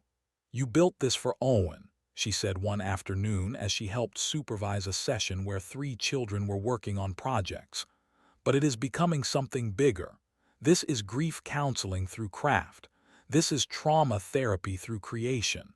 You have built something that could be replicated, Rob. Other mining camps could use workshops like this." The idea lodged in Rob's mind. Other workshops in other camps. A network of healing spaces built on the model he had accidentally discovered. But before he could give the concept serious thought, nature intervened with a test that would prove the workshop's value in ways none of them could have anticipated. The warning signs began on February 28th. Rob noticed them because he had lived in Montana long enough to read weather in animal behavior and atmospheric pressure. The mining camp's horses were agitated, refusing to settle even when fed and watered. Birds flew south in unusual numbers, abandoning their territories weeks before normal migration patterns would begin. The air tasted metallic, heavy in a way that made breathing feel labored. Frank Dawson mentioned it at the mining office. "Barometer has dropped more in 6 hours than I have ever seen," he said. "Something big is coming, maybe very big." Rob checked his own barometer at home and found the same concerning trend.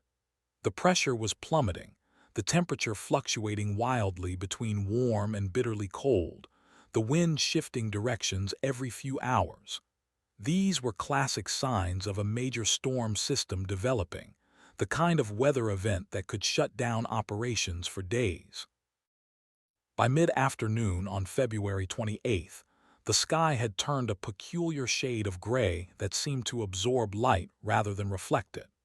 The temperature dropped 15 degrees in an hour, then rose 10 degrees in the next 30 minutes, then plunged again. The cattle in the fields bunched together and lowed anxiously, their instincts sensing danger the humans could only measure with instruments. Rob made a decision.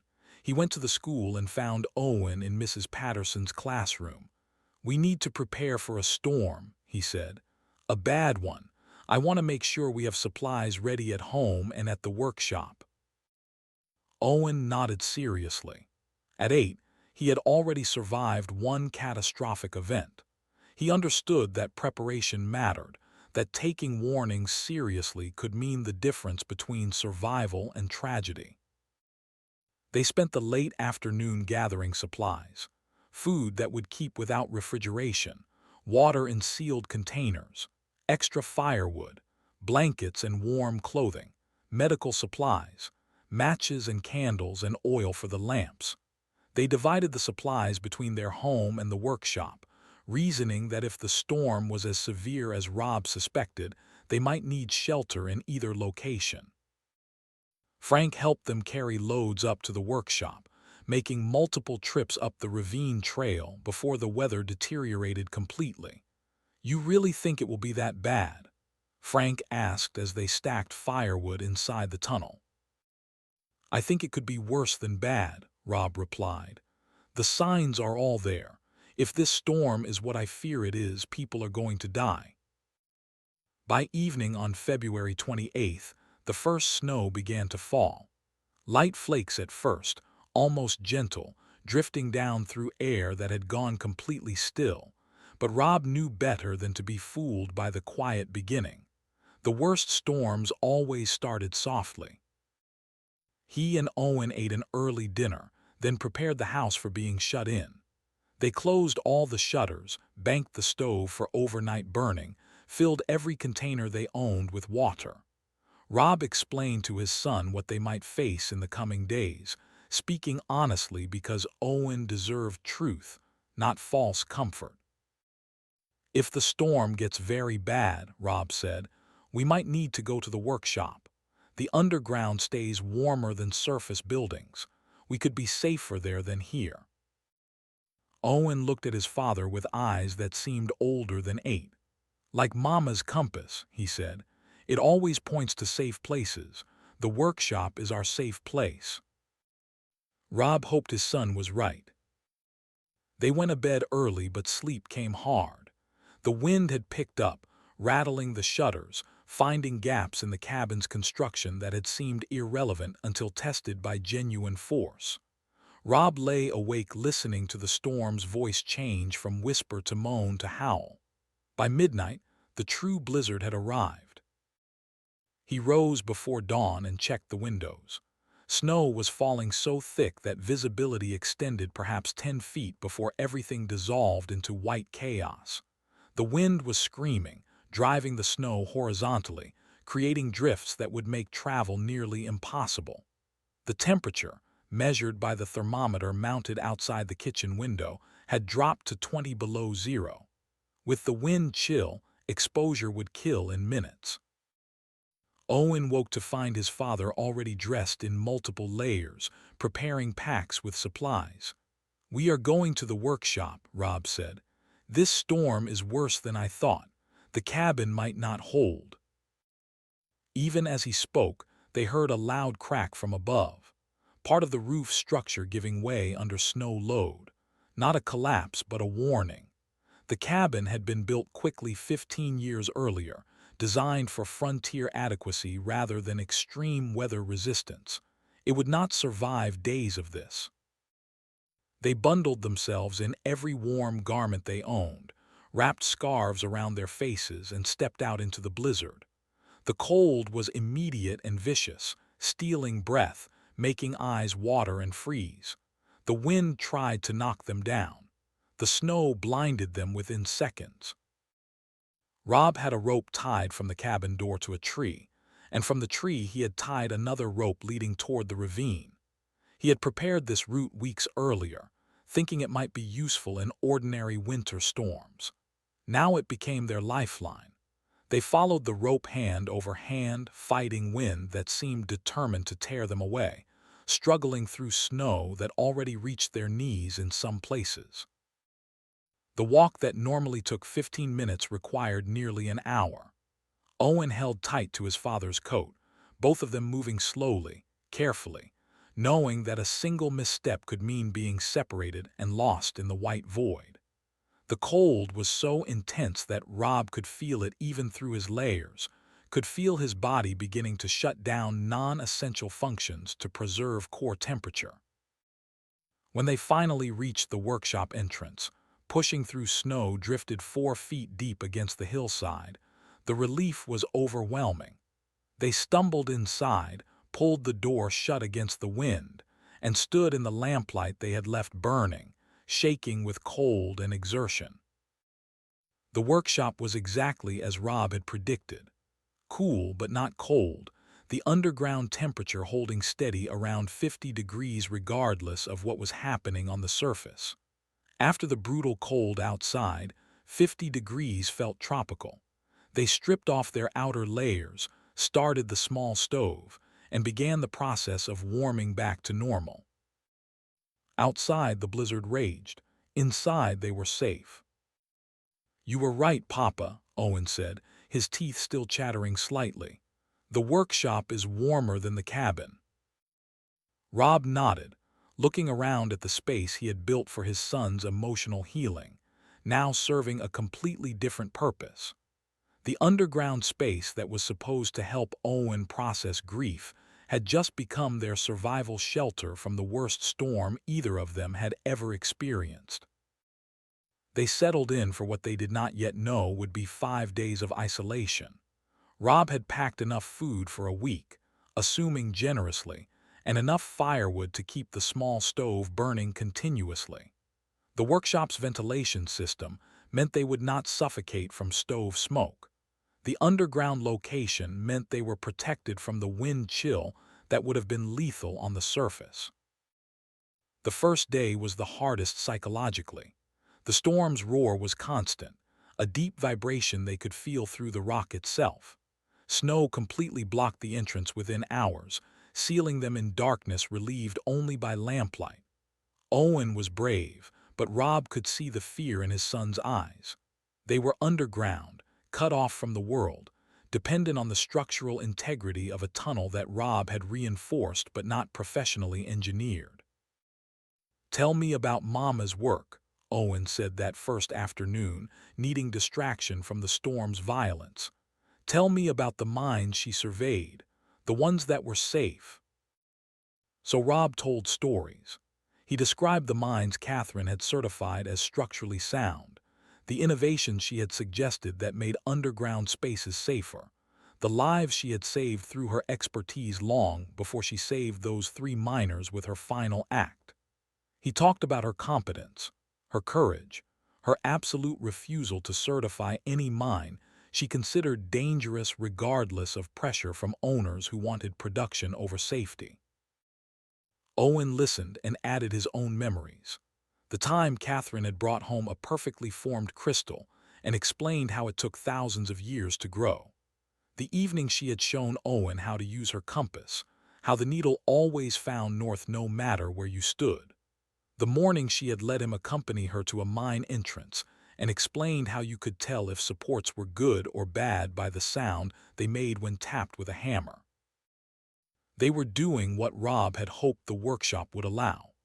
They were talking about Catherine in ways that celebrated her life instead of mourning her death, integrating her into their present instead of being haunted by her absence. The second day, the storm intensified rather than diminishing. The sound changed, became deeper, more constant, as if the wind had found a resonant frequency that could shake the earth itself. Rob worried about the workshop entrance, whether snow weight might collapse the tunnel mouth, whether they would be able to dig out when the storm finally ended. But the tunnel held. Rob's reinforcements, improved after Harrison's inspection, proved adequate to the task. The workshop remained structurally sound, warm enough for survival, stocked with enough supplies to wait out even an extended siege. Owen asked questions on the second day. Questions about death and survival, about why his mother had died while they were living, about whether it was fair that they were safe underground while Catherine had died underground. Heavy questions from an 8-year-old boy, questions that deserved honest answers. "Life is not fair," Rob said. "Your mother died saving others. We are living because I happened to build a workshop in the right place at the right time. There is no justice in the difference, no moral lesson, just circumstances and chance and the fact that the world is both beautiful and cruel and we have to accept both." "Do you think Mama would be happy we are safe?" Owen asked. "I think your mother would be furious if we were not safe," Rob replied. "She died to save people. Every person who survives honors that choice. We are honoring her by living, not betraying her." The conversation seemed to satisfy something in Owen. He nodded and returned to the wood carving he was working on, a small box he was making to hold his mother's compass when they returned home. The third day brought a lull. The wind quieted slightly, the snow seemed less intense, and Rob allowed himself to hope the worst had passed. But by evening the storm returned with renewed fury, as if gathering strength for a final assault. The temperature outside, measured by the thermometer Rob had installed near the ventilation shaft, dropped to 40 below zero. Fatal cold. Unsurvivable cold. They were running low on firewood by the third day, needed to ration carefully to make sure the stove could keep burning through however many days remained. They wore extra layers inside the workshop, kept moving to maintain circulation, told stories and played simple games to pass the endless hours of confinement. On the fourth night, Owen asked the question Rob had been dreading. "Papa, what if the storm never ends? What if we are trapped here forever?"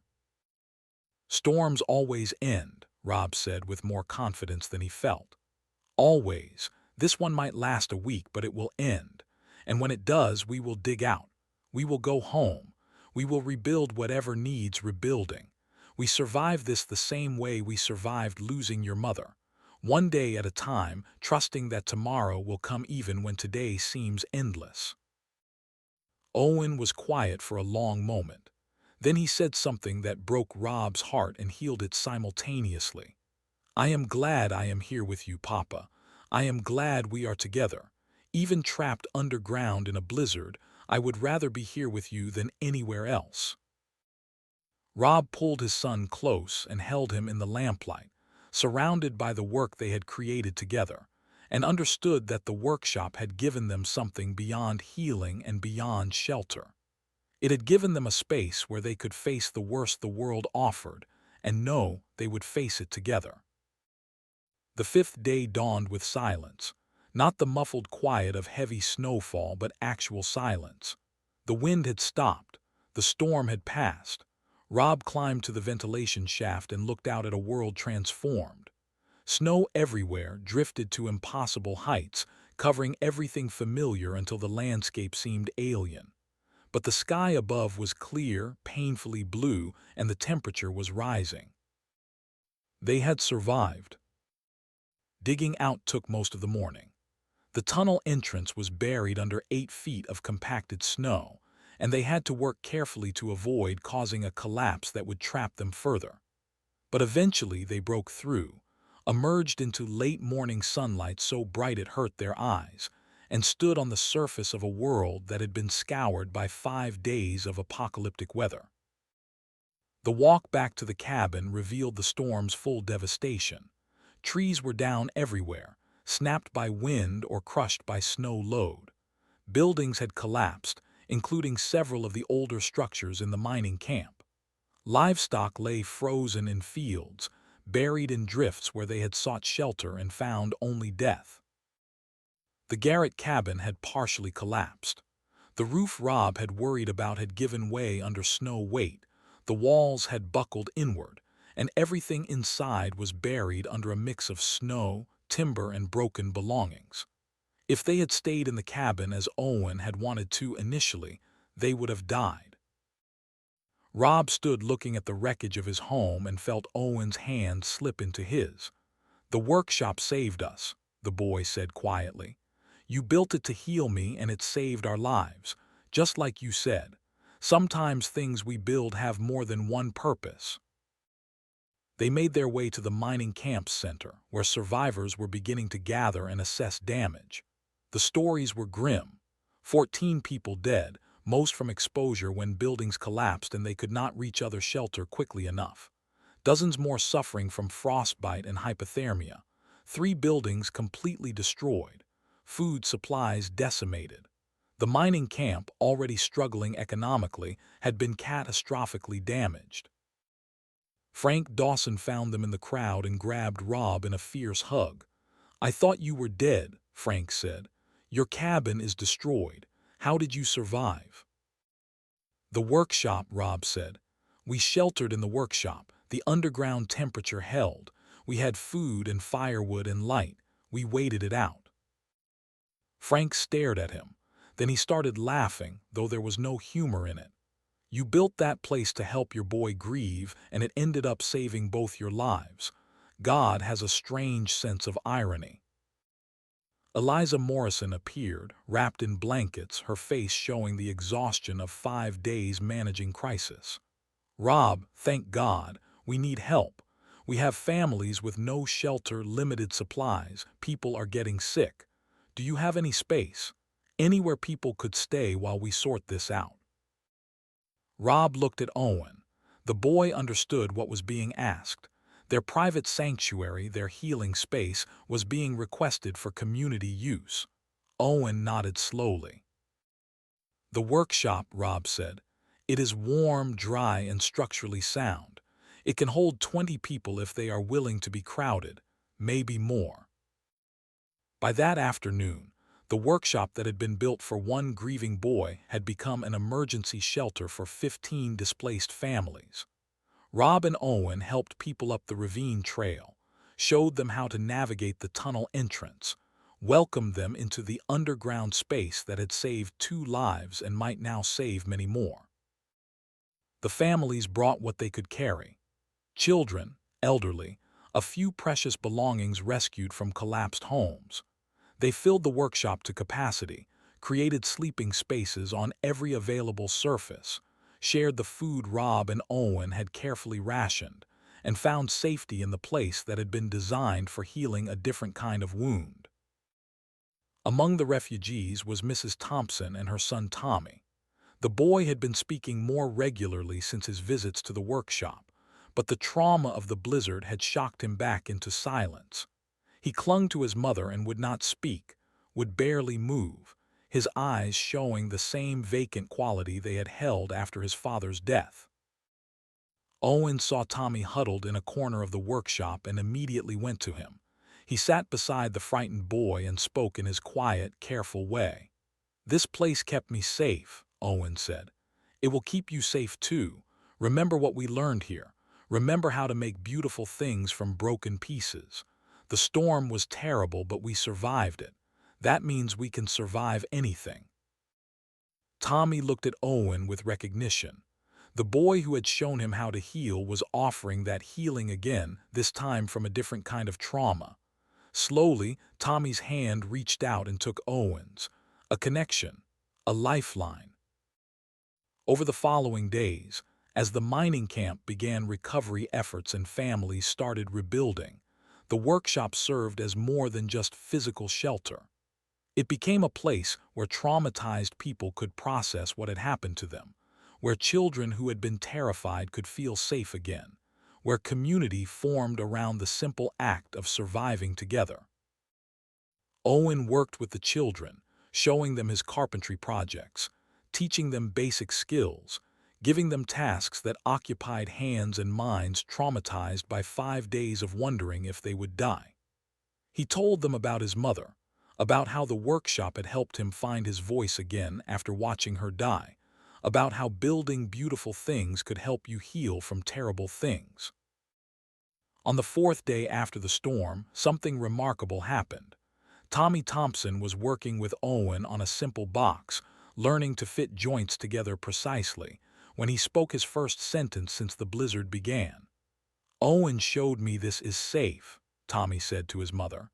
"The underground can be safe if good people build it right." Mrs. Thompson started crying. Other parents who had been watching their own traumatized children began paying closer attention to what Owen was doing. They saw a boy, barely past his own trauma, helping others through theirs, saw the workshop's power to heal extended beyond one family's grief to encompass a community's catastrophe. Eliza pulled Rob aside that evening. "Do you understand what you have created?" she asked. "This is not just a workshop anymore. This is a model for how communities can help each other heal. Trauma therapy through craft, grief counseling through creation, disaster shelter that doubles as emotional sanctuary. Rob, this needs to be documented. Other mining camps need to know about this." Rob looked around the crowded workshop at families who had lost homes but found safety, at children who had been terrified but were now building small wooden boxes and learning that they could create beauty even after surviving horror. He saw Owen moving among them like a young teacher, offering encouragement, demonstrating techniques, showing through his own example that healing was possible. "Catherine would love this," Rob said quietly. "She spent her life making underground spaces safer. Now her memory is doing the same thing." By the end of the first week after the storm, the mining camp had stabilized enough that families could move into temporary shelter in intact buildings. The workshop's role as emergency refuge ended, but its reputation as a healing space had been permanently established. People who had sheltered there during the blizzard spoke of it with reverence, called it the place that saved them physically and emotionally. Rob and Owen cleaned the workshop after the families left, restoring it to its original configuration, but both understood that something fundamental had changed. The space was no longer just theirs. It belonged to the community now, belonged to anyone who needed what it offered. Owen said it best one evening as they worked together on a new project. "Papa, I think Mama knew this would happen. I think she knew that you would build something for me that would end up helping everyone. That is what she did with her mine work. Made things safer for everybody, not just one person. We are continuing her work, just in a different way." Rob looked at his 8-year-old son and marveled at the wisdom that grief and survival had forced into such a young soul. Owen was right. The workshop had started as one father's desperate attempt to heal one broken child, but it had become something larger, something that honored Catherine's legacy by expanding safety and healing beyond any single family. The blizzard of 1889 had killed 14 people and devastated the Silver Ridge mining camp, but it had also proven that an underground workshop built from love and desperation could save lives in ways its creator never imagined. The same space that gave Owen back his voice had given his community shelter from apocalyptic weather.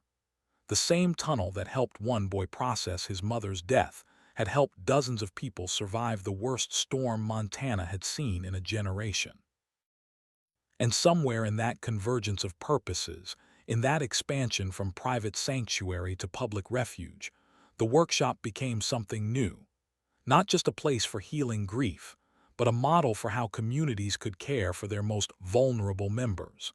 Not just a father's gift to his son, but a legacy that would extend far beyond either of them.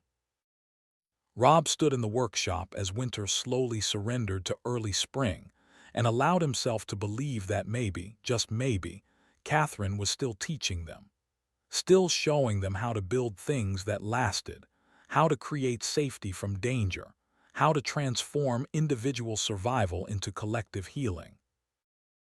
The mine had taken Catherine Garrett, but the workshop built in her memory had saved lives and would save more. And that, Rob thought, was the best possible memorial.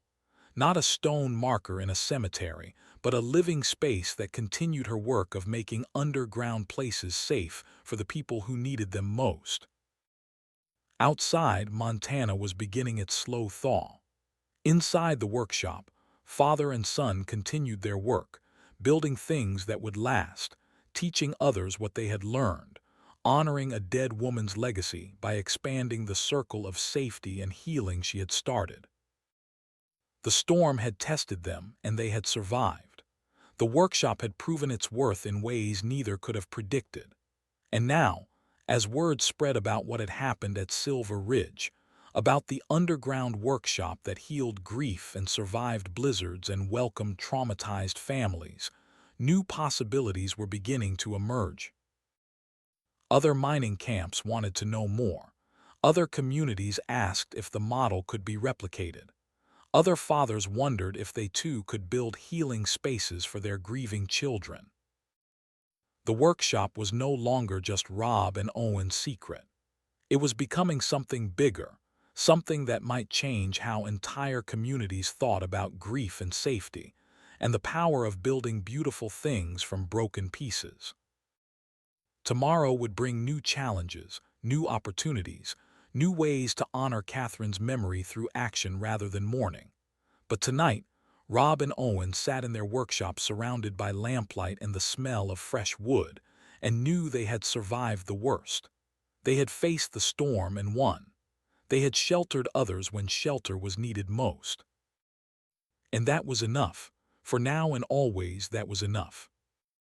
The mining company's investigator arrived at Silver Ridge in the second week of March, sent from the territorial office to assess blizzard damage and determine what reconstruction assistance the company might provide. His name was William Clark, and he carried himself with the careful authority of someone who had spent decades evaluating disasters and calculating their costs in terms that could be entered into ledgers. Clark toured the destroyed buildings, interviewed survivors, documented losses with the meticulous attention that bureaucracy demanded. He was professional, efficient, and seemingly unmoved by the human stories behind the statistics he collected, until someone mentioned the workshop. Frank Dawson was the one who brought it up, explaining how Rob Garrett's underground workshop had sheltered 15 families during the worst of the storm, how no one who took refuge there had been injured or lost, how the space had proven more structurally sound than buildings designed specifically for Montana winters. Clark asked to see it. Rob and Owen led him up the ravine trail on a cold March afternoon when spring was still more promise than reality. They pushed through the wild roses, now brown and dormant, and entered the tunnel that had become famous throughout the mining camp. The investigator spent an hour examining every detail.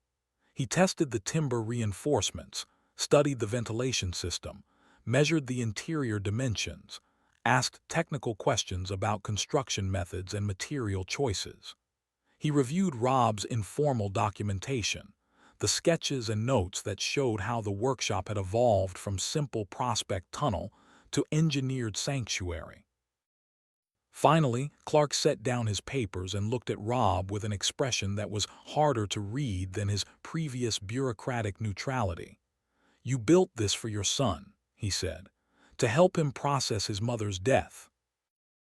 "Yes," Rob confirmed. "And it ended up saving both your lives during the blizzard." "Yes."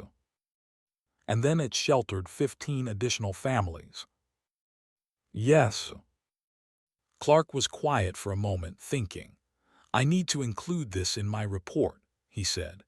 "The company needs to know that a privately constructed underground workshop outperformed their own buildings during a catastrophic weather event. They will want to understand why." Rob felt a spike of anxiety. Company attention could mean many things, not all of them positive, but Clark continued before Rob could voice his concerns. "More than that," the investigator said, "this represents a potential model for community disaster preparedness. Underground workshops in multiple camps could provide emergency shelter capacity at relatively low cost, and if they also serve therapeutic purposes during normal times, they justify their existence twice over." Owen, who had been quietly organizing his tools while the adults talked, spoke up. "Other kids need places like this. Kids who lost parents, kids who are scared. We could help them." Clark looked at the 8-year-old boy with something like respect. "You could indeed," he said. The investigator's report reached company headquarters in Helena 10 days later. Rob knew this because a telegram arrived at the Silver Ridge mining office requesting his presence at a meeting to discuss workshop program development. The telegram was signed by someone named Peterson, identified as Assistant Director of Operations. Rob made the journey to Helena in late March, leaving Owen in Eliza Morrison's care, traveling by stage over roads still damaged from winter storms.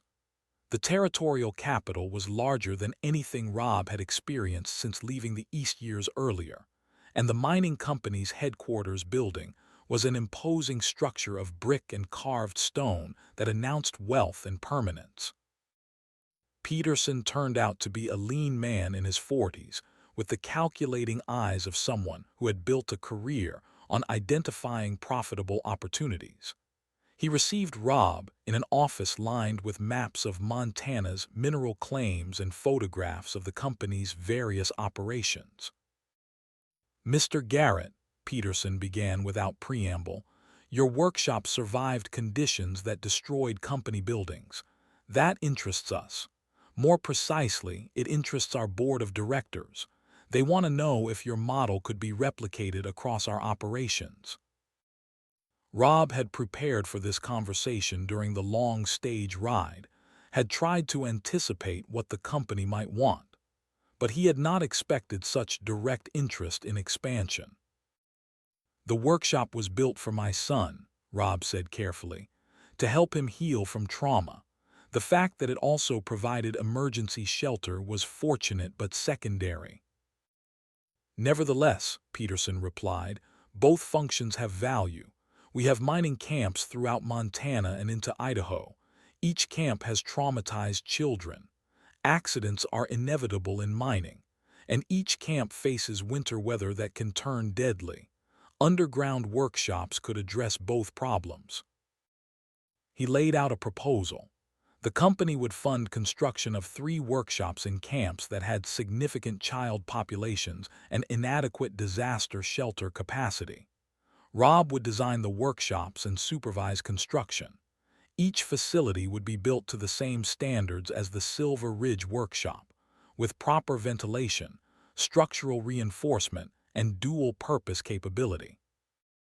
The compensation offered was $500, more money than Rob typically earned in a year of carpentry work. The timeline was ambitious but feasible: complete all 3 workshops before the next winter season began. The camps had been selected: Copper Creek, 40 miles north of Silver Ridge; Silver Fork, 25 miles east; Pine Ridge, 30 miles south. Rob's first instinct was to refuse. The workshop was personal, sacred, built from grief and love for his specific son. Replicating it felt like diluting something essential, like taking what had been intimate and making it industrial. But then he thought about Tommy Thompson, about the other children who had found healing in the workshop, about Owen's growing sense that his mother's legacy should be shared, not hoarded. He thought about the 15 families who had survived the blizzard because one father had built well for his son. He thought about Catherine and what she would say about keeping safety knowledge to himself when it could protect others. "I need to ask my son," Rob said. "This began with him. It should not expand without his agreement." Peterson seemed surprised by this but nodded. "Consult with your boy. Send word within the week." Rob returned to Silver Ridge and found Owen in the workshop, teaching 3 younger children how to sand wood smooth. The boy had taken naturally to instruction, had developed a patient teaching style that reminded Rob painfully of Catherine explaining geological formations to curious students. That evening, Rob explained the company's proposal: 3 workshops in 3 camps, enough money to rebuild their cabin properly and still have savings left over, the chance to help other grieving children, to expand what the Silver Ridge workshop had started.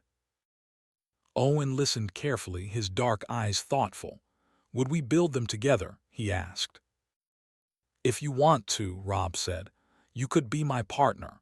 You know workshops better than anyone except me. You know what children need in these spaces." Owen was quiet for a long moment. Then he said something that both broke Rob's heart and filled it simultaneously. "Mama died trying to save people. We should live trying to save people. Different kind of saving, but still saving. I think we should build the workshops." Rob sent word to Helena the next day. The workshop program was approved. Construction on the first workshop began in early April at Copper Creek, a mining camp nestled in a narrow valley where copper veins had been discovered 3 years earlier. The camp was younger than Silver Ridge, less established, with a population of about 150 people, including 30 children. Rob and Owen arrived to find a prospect tunnel already identified by the local foreman, a space similar to the original Silver Ridge site. The tunnel extended 40 feet into hillside, had been abandoned when the vein proved too thin for profitable extraction, and showed good structural bones that would support the conversion Rob envisioned. They began work immediately. Rob had refined his construction approach since building the original workshop, had learned from mistakes and improved on initial designs. Owen worked alongside his father with the competence of someone twice his age, measuring precisely, cutting carefully, understanding instinctively how pieces should fit together. Sam Chen arrived at Copper Creek in the second week of construction.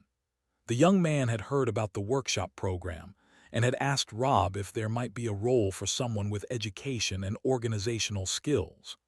Rob hired him immediately to manage logistics, coordinate supplies, and document the construction process so future workshops could be built from proven plans rather than improvised solutions. Sam brought more than just practical assistance. He brought a fresh perspective on what the workshops could become. "You are building grief counseling centers," Sam told Rob one evening as they reviewed progress, "but also community centers, places where people gather, learn, create together. This is bigger than you realize." The Copper Creek workshop took 4 weeks to complete. Rob and Owen built the essential structure while Sam organized supply chains and recruited local volunteers to help with heavy labor. When finished, the space was nearly identical to the Silver Ridge original. Same ventilation system, same dual-purpose design, same careful attention to creating an environment that felt safe rather than imprisoning. The dedication ceremony drew the entire camp. Rob explained the workshop's dual purpose, demonstrated the structural features that made it disaster resilient, and introduced Owen as the reason the program existed. The boy spoke briefly about his mother, about how the workshop had helped him heal, about his hope that other children would find similar comfort in this new space. 3 children in Copper Creek had lost parents to mining accidents in the past year. They were brought forward to receive the first instruction in basic carpentry, the first welcome into a space built specifically to help them process their trauma. Rob watched Owen teach these children with the same patient care he had shown Tommy Thompson, and understood that his son had found a calling at age 8 that some men never discovered in entire lifetimes. The second workshop at Silver Fork presented different challenges. The camp was larger, more established, with a population nearing 300, but they had no suitable prospect tunnel. Instead, they had an old mine shaft that had flooded and been abandoned, now drained but unused. Converting a vertical shaft into horizontal workshop space required engineering creativity that tested Rob's skills. They had to excavate a lateral chamber off the main shaft, reinforce it against the unstable geology that had caused the original flooding, and create access that would feel safe rather than terrifying to traumatized children. Sam proved invaluable during this phase, researching mining engineering techniques, consulting with experienced miners, helping Rob design solutions to problems he had never encountered. The work took 5 weeks instead of the planned 4, pushed their timeline closer to summer's end than Rob liked, but the result was solid. Owen's skills advanced dramatically during the Silver Fork project. Working with the more complex vertical shaft conversion taught him engineering principles that went beyond simple carpentry. Rob gave his son increasing responsibility, trusting him with measurements and structural calculations that would have challenged apprentices years older. The boy earned that trust through precision and care that reminded Rob constantly of Catherine. "You build like your mother thought," Rob told Owen one evening as they reviewed the day's progress. "She could see a mine in her mind before anyone dug the first shaft. You can see the workshop before we place the first timber. That is a rare gift." Owen accepted the compliment with the quiet seriousness that had become his nature. "Mama taught me to see patterns," he said, "to understand how pieces fit together. I am just using what she showed me." By mid-May, 2 workshops were complete and functional. The company sent another investigator who certified both facilities as meeting all requirements. The final payment, minus the portion already advanced, was delivered. Rob had never held so much money at once, had never felt the particular anxiety that comes from sudden wealth after a lifetime of careful economy.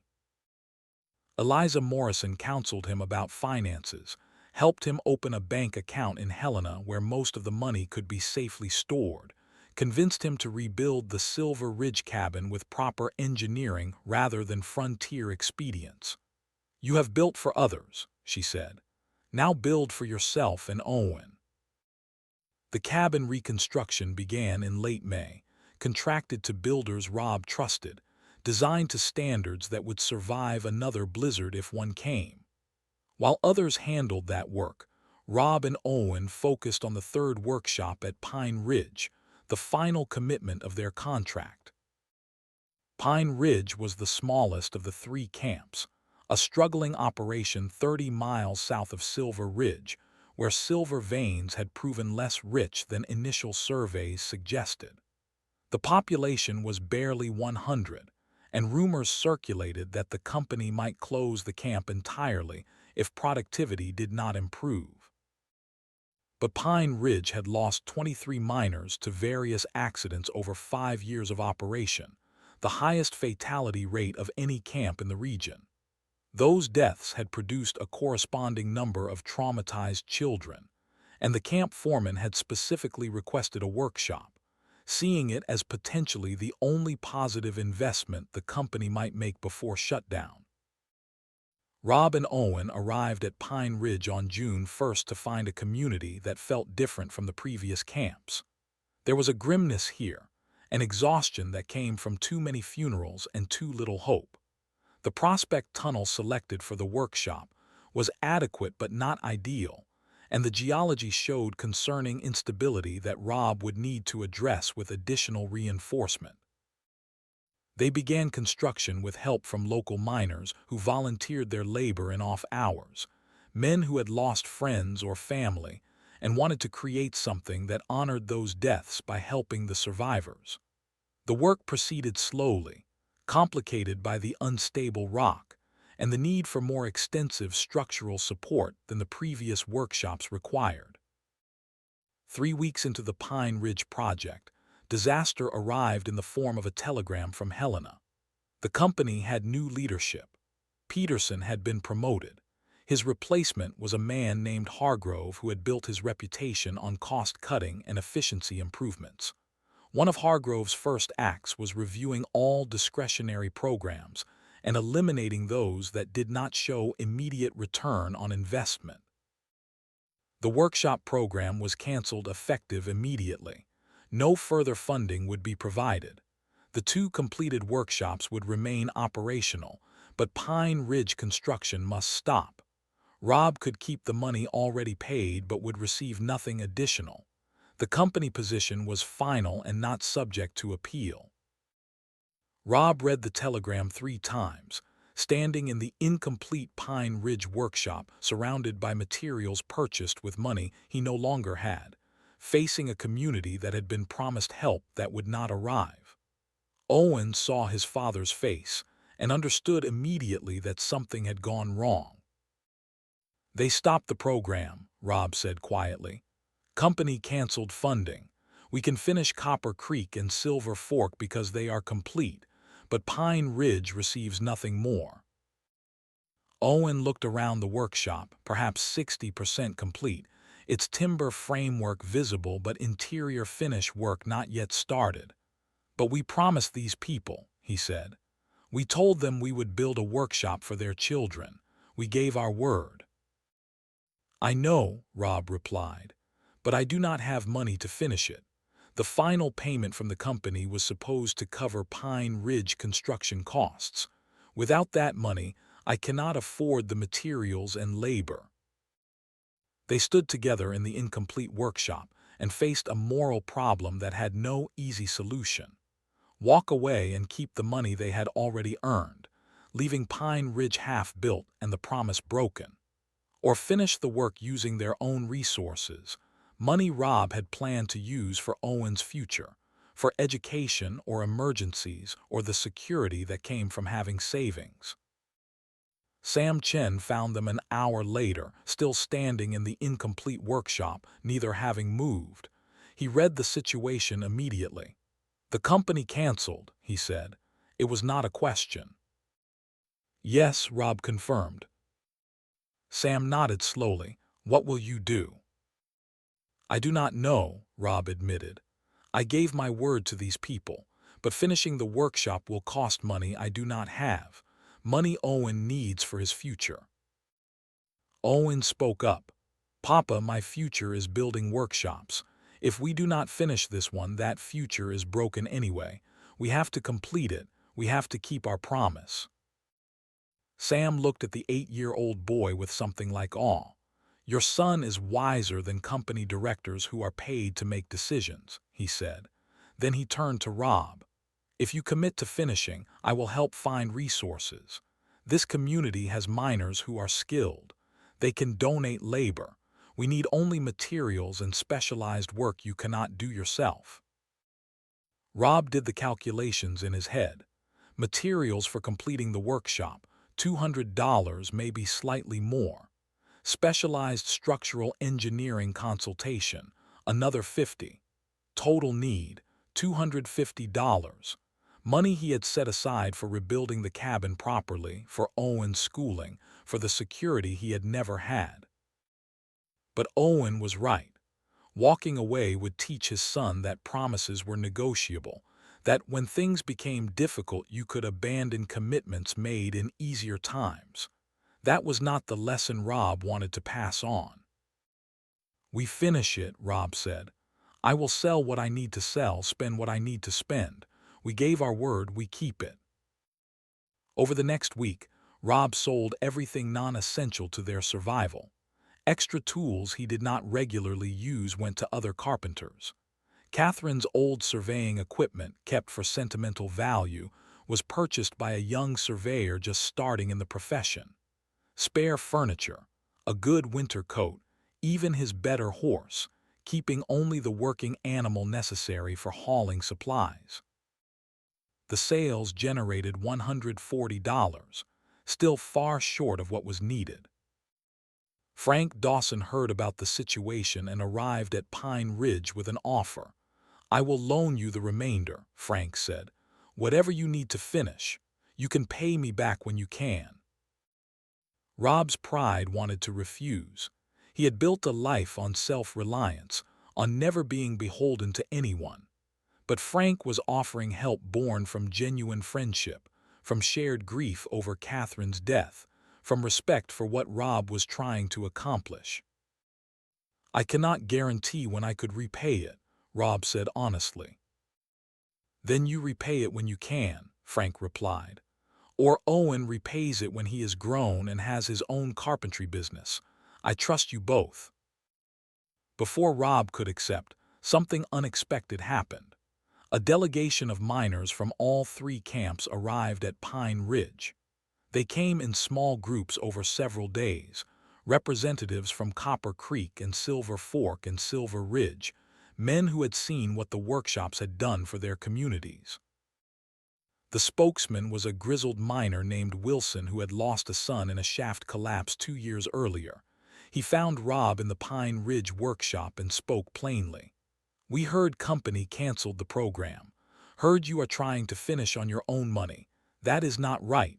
Your workshops helped our children. Now we help you." Wilson explained what they had organized. Each miner from the 3 camps with working workshops had contributed $2 from his pay, 35 men from Copper Creek, 42 from Silver Fork, 38 from Silver Ridge. The money added up, $230. The camp foremen had added their own contributions, $10 each from the 3 foremen who had worked with Rob during previous construction, another $30. Total raised, $260. more than enough to complete the Pine Ridge workshop with money left over. Rob stood in the incomplete workshop surrounded by miners who barely knew him, holding money they could not afford to give, money given not because they owed him, but because his work had touched their lives in ways that demanded reciprocation. "I cannot accept this," Rob said, though his voice broke even as he spoke. "This is your family's money. You need it more than I do." Wilson shook his head. "Catherine Garrett died saving our brothers in that mine. Your boy gave us shelter when the blizzard tried to kill us. The workshops you built help our children heal from things we cannot fix ourselves.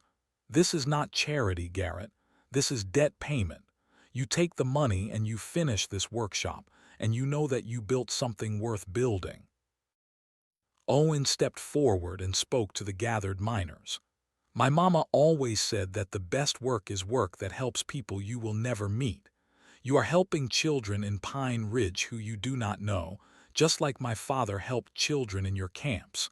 That is what Mama would call real community. Thank you." The miners stayed to help with construction. What had been a project running out of resources, and hope became a community effort involving 67 volunteers working in rotating shifts. They brought labor and materials, expertise and encouragement, transforming the incomplete workshop into a space that represented something larger than one father's attempt to honor his son. The work accelerated. Rob designed the structural improvements, and the miners executed them with professional skill. Owen coordinated supplies and managed volunteer schedules with Sam's help, the 8-year-old boy demonstrating organizational abilities that would have impressed adults twice his age. The workshop took shape rapidly, exceeding even Rob's careful plans in quality and attention to detail. On June 15th, 90% complete, they were working on the final interior finishing when the ground shook. It was not an earthquake. Rob had experienced earthquakes, knew their particular rolling motion, their tendency to build gradually. This was different, sharp, localized, the sound of rock breaking deep underground. The miners recognized it immediately. "Cave in," someone shouted. "Everybody out." They scrambled for the entrance, experienced men who had learned that when underground rock moves you evacuate first and investigate later. Rob grabbed Owen and pulled him toward the tunnel mouth, counting people as they emerged into afternoon sunlight, making sure everyone was accounted for. 12 men had been inside. 10 emerged immediately. Sam Chen came out 11th, coughing dust. Only Owen was missing. Rob's world stopped. His son had been right behind him, had been within arm's reach. And then the dust had risen, and the crowd had pushed forward, and somewhere in that chaos, Owen had not made it out. "Owen!" Rob screamed back into the tunnel. No response. He tried to re-enter, but miners held him back. "You go in now, you die," Wilson said. "We do not know if it is stable. We do not know what collapsed." "My son is in there." "Then we get him out the right way, not by adding you to the body count." Sam was coughing hard, bent over with his hands on his knees, but he could speak. "The cave-in was not in our tunnel," he managed. "It was adjacent, the old mine shaft. It collapsed and the shock wave hit our workshop. Owen and I were in the back section when timbers started falling. We got separated in the dust. I made it out. He must still be inside." A mining engineer was summoned, the same man who had consulted on the workshop's structural design. He arrived within 20 minutes, assessed the situation with professional speed, and delivered his verdict. "The workshop structure held," the engineer said. "The collapse was in the abandoned shaft 50 yards away. It destabilized the surrounding rock and caused some of our support timbers to shift, but the main framework is intact. The boy is probably trapped by fallen timber blocking his exit path, but he is not buried. He has air from the ventilation system. We can reach him, but it will take time." "How much time?" Rob asked, though he could barely form words. 8 hours, maybe 10. We need to shore up the unstable sections before we can safely clear the blockage. If we rush it, we could cause a secondary collapse that would kill him and anyone trying to help. 8 hours. Owen trapped underground for 8 hours, alone in darkness, experiencing exactly what had killed his mother. Rob felt his mind begin to fracture, felt panic rising like floodwater, felt every fear he had ever known converge into this single moment. Frank Dawson appeared at his side. "Rob, listen to me. The workshop you built is structurally sound. You know this. You engineered it to survive exactly this kind of shock. Owen is alive in there because you built well. Trust your own work." Inside the workshop, Owen was discovering the truth of Frank's words. When the timbers had fallen, blocking the exit path, Owen's first instinct had been pure terror. Trapped underground, just like his mother. The darkness and the dust and the knowledge that tons of rock surrounded him on all sides. But then his carpenter's training had asserted itself. He examined the timber that blocked his path, shifted, not collapsed, blocking the tunnel, not crushing it. The ventilation shaft was still drawing air. The workshop structure around him was intact, the timber framework holding exactly as his father had designed it to hold. Owen was trapped but not buried, imprisoned but not dying. The distinction mattered. He felt his way through the darkness to his father's tool chest, found a lantern, lit it with matches from the emergency supplies. Light bloomed, revealing the workshop interior exactly as it had been before the cave-in, except for the timber barrier between him and the entrance. "Papa," Owen shouted toward the blockage. "Papa, can you hear me?" No response. The timber was too thick, the distance too great. But Owen had learned something important. He could survive this. The workshop was protecting him exactly as it had protected him during the blizzard, exactly as his father had designed it to do. Outside, Rob was pacing like a caged animal, desperate to do something but forced to wait while professionals worked. The mining engineer had assembled a crew of 8 experienced men who understood underground rescue. They worked methodically, shoring up unstable sections with new timber, testing rock before committing to removing barriers, moving with the careful speed of people who knew that haste would kill.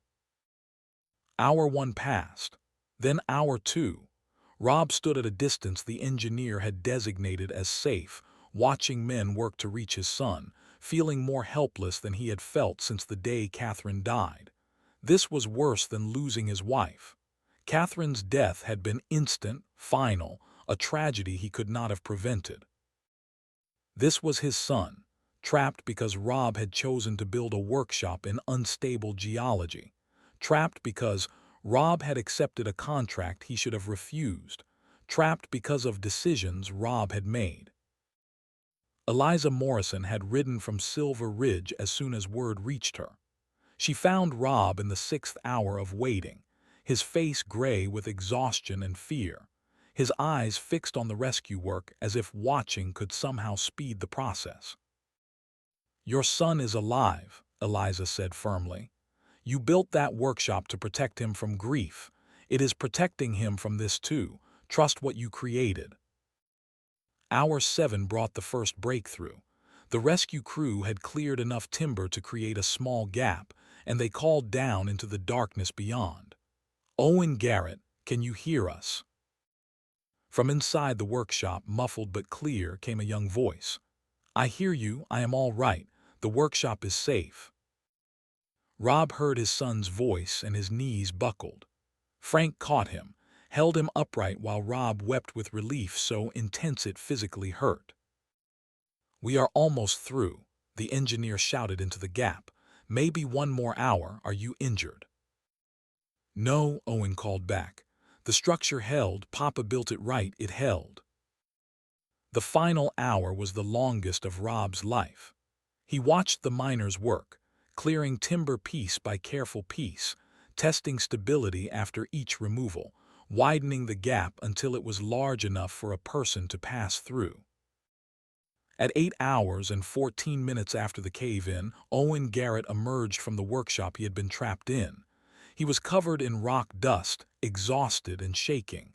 But he was alive, he was whole, and he was smiling. Rob grabbed his son and held him so tightly that Owen gasped. "I could not lose you," Rob said into Owen's hair. "I could not survive losing you too." "You built the workshop right, Papa," Owen said. "Even when the mountain tried to crush it, your work held. Mama would be proud." The crowd of miners who had gathered to watch the rescue erupted in cheers. Wilson lifted Owen onto his shoulders and carried him around the work site like a hero returning from battle. Sam Chen was crying openly, and Frank Dawson was shaking his head in wonder. "That boy was trapped underground for 8 hours, Frank said to Rob. "Same thing that killed his mother, and he came out smiling. He came out trusting the work you did. That is the strongest thing I have ever seen from an 8-year-old child." The Pine Ridge workshop was completed 5 days later. Every miner in the camp volunteered to help, working double shifts to finish what had almost ended in tragedy. They would not accept failure after Owen's survival had proven the workshop's worth so dramatically. The dedication ceremony on June 22nd was different from the previous celebrations. It carried the weight of what had almost been lost, the knowledge that the workshop had passed a test beyond what anyone could have designed for. Owen gave the speech his father could not deliver. Standing in front of 200 people, the boy who had been trapped underground for 8 hours spoke about his mother's legacy, about his father's love expressed through building, about workshops that healed grief and survived disasters and brought communities together. "My mama died in a mine trying to save people," Owen said. "My papa built workshops to save me from sadness. Those workshops ended up saving lots of people in different ways. Last week I was trapped in this workshop and it kept me safe until I could be rescued. That is what good building does. It protects people even when we do not know they will need protection. Thank you for helping us finish this place. Thank you for believing that workshops matter. Thank you for honoring my mama's memory by creating spaces where kids can heal, and families can survive, and communities can come together." The dedication drew newspaper reporters from Helena, drawn by the story of the boy trapped and rescued in the workshop his father had built. The articles they wrote spread the workshop story beyond mining camps, made Rob and Owen briefly famous, brought attention to the model they had developed for combining grief counseling with disaster preparedness. But more importantly, the dedication marked the completion of what Rob had promised to build. 3 workshops in 3 camps, all functional, all serving the purposes they were designed for. The company had canceled the program, but the community had finished it anyway. That felt significant in ways Rob was still trying to understand.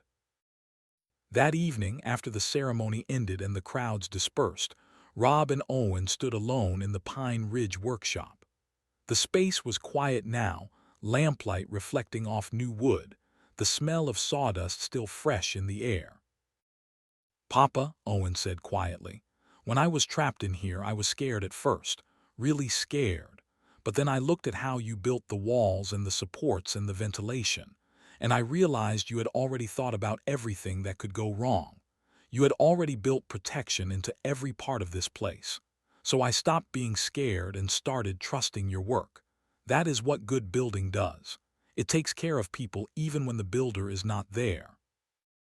Rob felt tears on his face and did not bother to hide them. "You were so brave," he said.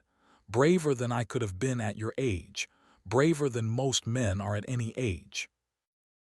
"I learned it from Mama," Owen replied. "She was brave even when she was scared, and I learned it from you. You kept building even when the company quit, even when it cost everything you had. That is brave too."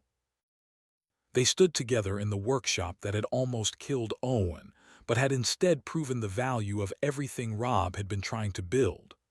Outside, Montana summer was reaching its peak, the days long and warm, the mountains green with life that would last until autumn returned and the cycle began again. The three workshops were complete. The program that had started with one father's desperate attempt to heal one broken son had expanded to serve three communities, had saved lives during a blizzard, had survived a cave-in, had proven that building with love and care and attention to safety could create spaces that protected people in ways their creator never imagined. Tomorrow would bring new challenges, new opportunities to expand the workshop model further. But tonight, Rob and Owen stood in the Pine Ridge workshop and allowed themselves to rest in the knowledge that they had kept their promise, had finished what they started, had built something that would outlast them both. The mine had taken Catherine Garrett, but her legacy, expressed through workshops her husband built and her son helped perfect, was saving lives and healing grief across Montana. And that was enough. For now and always, that was enough. The newspaper articles about Owen's rescue reached beyond Montana's mining camps, spreading through territories where dangerous work created dangerous outcomes and families needed hope that healing was possible. By late summer of 1889, Rob and Owen were receiving letters from communities asking about workshop construction, from fathers who had lost children to trauma, from camp administrators who had watched grief destroy families, and wondered if underground spaces built with love might offer solutions that medicine and prayer could not. Rob did not initially intend to build more workshops. The three completed spaces had exhausted his savings and tested his physical limits. He was 42 years old, a carpenter and father, not a social reformer or program administrator. But the letters kept arriving, each one carrying stories that echoed his own pain, each one asking if what had worked for Owen might work for other broken children. It was Eliza Morrison who saw the pattern first. She had taken to helping Rob organize correspondence, responding to inquiries with practical information about construction costs and design principles. One evening in September, sorting through another week's accumulation of letters, she made an observation that would change everything. "These are not asking for charity," Eliza said. "They are offering to pay, small amounts, what communities can afford, but real money for real services. Rob, you could build this into something sustainable, not a company program that gets canceled, but an independent workshop construction service. You design and supervise. Communities provide labor and materials. Everyone contributes what they can." Sam Chen, who had become an unofficial partner in the workshop enterprise, developed the business model over the following weeks. He calculated costs, established pricing tiers based on community size and resources, created documentation that would allow skilled carpenters to build from proven plans even without Rob's direct supervision. What emerged was elegant in its simplicity. Rob would design custom workshops for communities that could afford his time, provide standard plans for communities that could not, and train local builders in both cases to ensure quality and safety. The first commission under this new model came from a logging camp in northern Idaho, where a widow had read about the Montana workshops and believed such a space might help her daughter who had not spoken since watching her father crushed by falling timber. The camp pooled resources and offered Rob $100 plus materials and labor to design and supervise construction of their own workshop. Rob accepted. Owen, now 9 years old and remarkably skilled for his age, insisted on participating. Together they traveled to Idaho in October of 1889, spent 3 weeks converting an abandoned mining claim into a therapeutic workshop, and returned to Montana, having proven that the model could work beyond the original 3 camps. Word spread through networks of miners and loggers and railroad workers, through communities connected by dangerous occupations and the families those dangers destroyed. By the end of 1890, Rob and Owen had built or supervised construction of 12 workshops across Montana, Idaho, and Wyoming. By 1892, the number had reached 31. Owen grew up on construction sites, learning advanced carpentry from his father and engineering principles from the mining experts they consulted. At age 11, he could design load-bearing structures, calculate material requirements, and teach traumatized children how to find healing through creation. He became the face of the workshop program, living proof that silence could end and broken children could become whole. Sam Chen's role expanded beyond logistics into genuine partnership. He managed finances, coordinated schedules, negotiated with suppliers, and became the first Chinese American to hold significant administrative responsibility in a region that typically relegated Asian workers to menial labor. His success challenged prejudices through competence, proved that talent mattered more than ancestry, opened doors for others who had been systematically excluded. Frank Dawson found redemption through the workshop program. The guilt that had driven him to drinking after Catherine's death found productive outlet in building spaces that honored her memory through action rather than regret. He became master builder for 7 workshops personally, traveled to remote camps to train local carpenters, and transformed his grief into something that helped others survive their own losses. By 1895, when Rob was 48 and Owen was 14, they paused to take stock of what had grown from one father's desperate attempt to heal one silent child. 31 workshops across 3 territories, 247 children directly served, 89 cases of selective mutism resolved, 12 instances where workshops had served as disaster shelters, saving an estimated 340 lives during various emergencies. Rob sat in the original Silver Ridge workshop, now 7 years old and still functioning exactly as designed, and tried to process what Catherine's death had ultimately created. His wife had died saving 3 miners. The workshop built to help their son process that death had expanded into a network that had helped hundreds of children and saved hundreds of lives. "She would love this," Rob said aloud to the empty space, to Catherine's compass still displayed on its shelf, to the memory that lived in wood and stone, and the countless hours of labor that had transformed grief into grace. The following year brought revelation in unexpected form. Workers demolishing the old Silver Ridge mining office, finally tearing down the building that had been damaged in the blizzard and never properly repaired, discovered a metal box wedged behind Catherine's former desk. The box contained her personal journal, a leather-bound volume she had kept separate from her professional mining notebooks, filled with observations about life and family and the world beyond geology. The foreman brought the journal to Rob, who opened it with trembling hands. Catherine's handwriting, familiar and achingly present, filled pages with thoughts she had never spoken aloud. He read entries about Owen's birth, about the joy of watching their son learn to walk and talk and ask endless questions about how things worked. Then he found an entry dated September 1887, 1 month before Catherine died.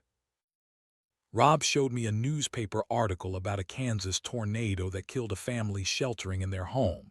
I told him we should build a storm shelter, something underground and safe for Owen. He said we could not afford it. I said we would save up. I made him promise, if anything happens to me, build that shelter. Protect our boy from skies that can kill. I know Rob thinks I worry too much about disasters that might never come. But working in mines teaches you that unlikely events kill just as dead as probable ones. Build the shelter, Rob, for Owen, for me, for the peace of mind that comes from knowing you did everything possible to keep him safe. Rob read the passage 3 times, barely able to comprehend what he was seeing. The workshop had not been his idea at all. It had been Catherine's, spoken as a promise he did not remember making, a commitment that had lodged in his subconscious and emerged months later as inspiration he thought was his own. He showed the journal entry to Owen, now 15 years old and already taller than his father. The boy read his mother's words and looked at Rob with eyes that held understanding beyond his years. "She knew," Owen said quietly. "Mama knew you would build it, knew you would figure out what I needed even if you did not remember her asking. She trusted you to love me the right way." Rob and Owen stood together in the workshop Catherine had requested, and Rob had built and Owen had perfected, and the circle of their grief and healing felt suddenly complete. The workshop had never been about one man's ingenuity or one boy's recovery. It had been about a mother's love extending beyond death, about a promise kept even when forgotten, about family continuing to protect each other across the boundary that separated living from dead. Eliza Morrison had been part of Rob's life for years, helping with workshop administration, providing feminine wisdom about child development, becoming the person he talked to when the weight of building became too heavy to carry alone. Their friendship had deepened so gradually that neither noticed the shift until one evening in early 1897, when Eliza asked Rob a direct question. "Are we going to keep pretending this is just business partnership and grief counseling?" she asked. "Or are we going to acknowledge that we have become something more?" Rob, 50 years old and uncertain about beginning again, looked at the woman who had supported him through the worst years of his life and realized she was right. What existed between them was not replacing Catherine. It was something different, built on shared purpose and mutual respect, and the particular intimacy that comes from surviving tragedy together. They married quietly in March of 1897. Owen, now 16, stood beside his father at the ceremony and welcomed Eliza into their family with genuine warmth. "Mama would want us to be happy," he told her. "She would want Papa to have someone who understands what he is building. You understand. That makes you family."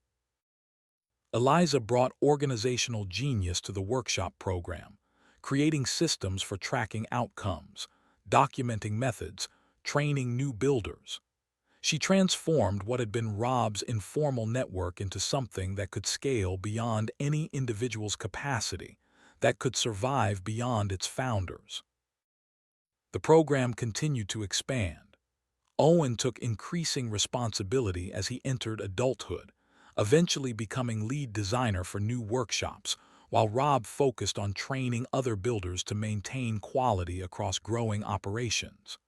By 1900, there were 67 workshops operating across 7 Western territories, with plans for 30 more in development. Owen married in 1903 at age 21. His wife Margaret was a teacher who had volunteered at several workshops, teaching reading and mathematics to children processing trauma through craft.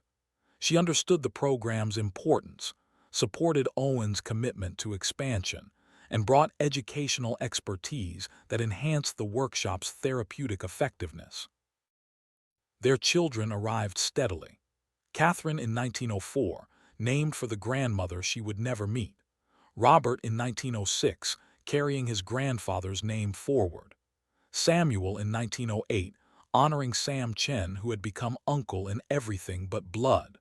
Elizabeth in 1910, completing the family that would eventually carry the workshop legacy into the 20th century and beyond. Owen brought his children to the original Silver Ridge workshop regularly, teaching them carpentry in the same space where he had learned it, telling stories about the grandmother who had died saving others and the grandfather who had built healing from heartbreak. Catherine Garrett's compass remained on its shelf, her mineral collection perfectly preserved, her presence alive in every detail the space contained. The Great War reached America in 1917, pulling young men from mining camps and farms into trenches on the other side of the world. Owen, by then 36 and too old for conscription, watched the war create new categories of trauma.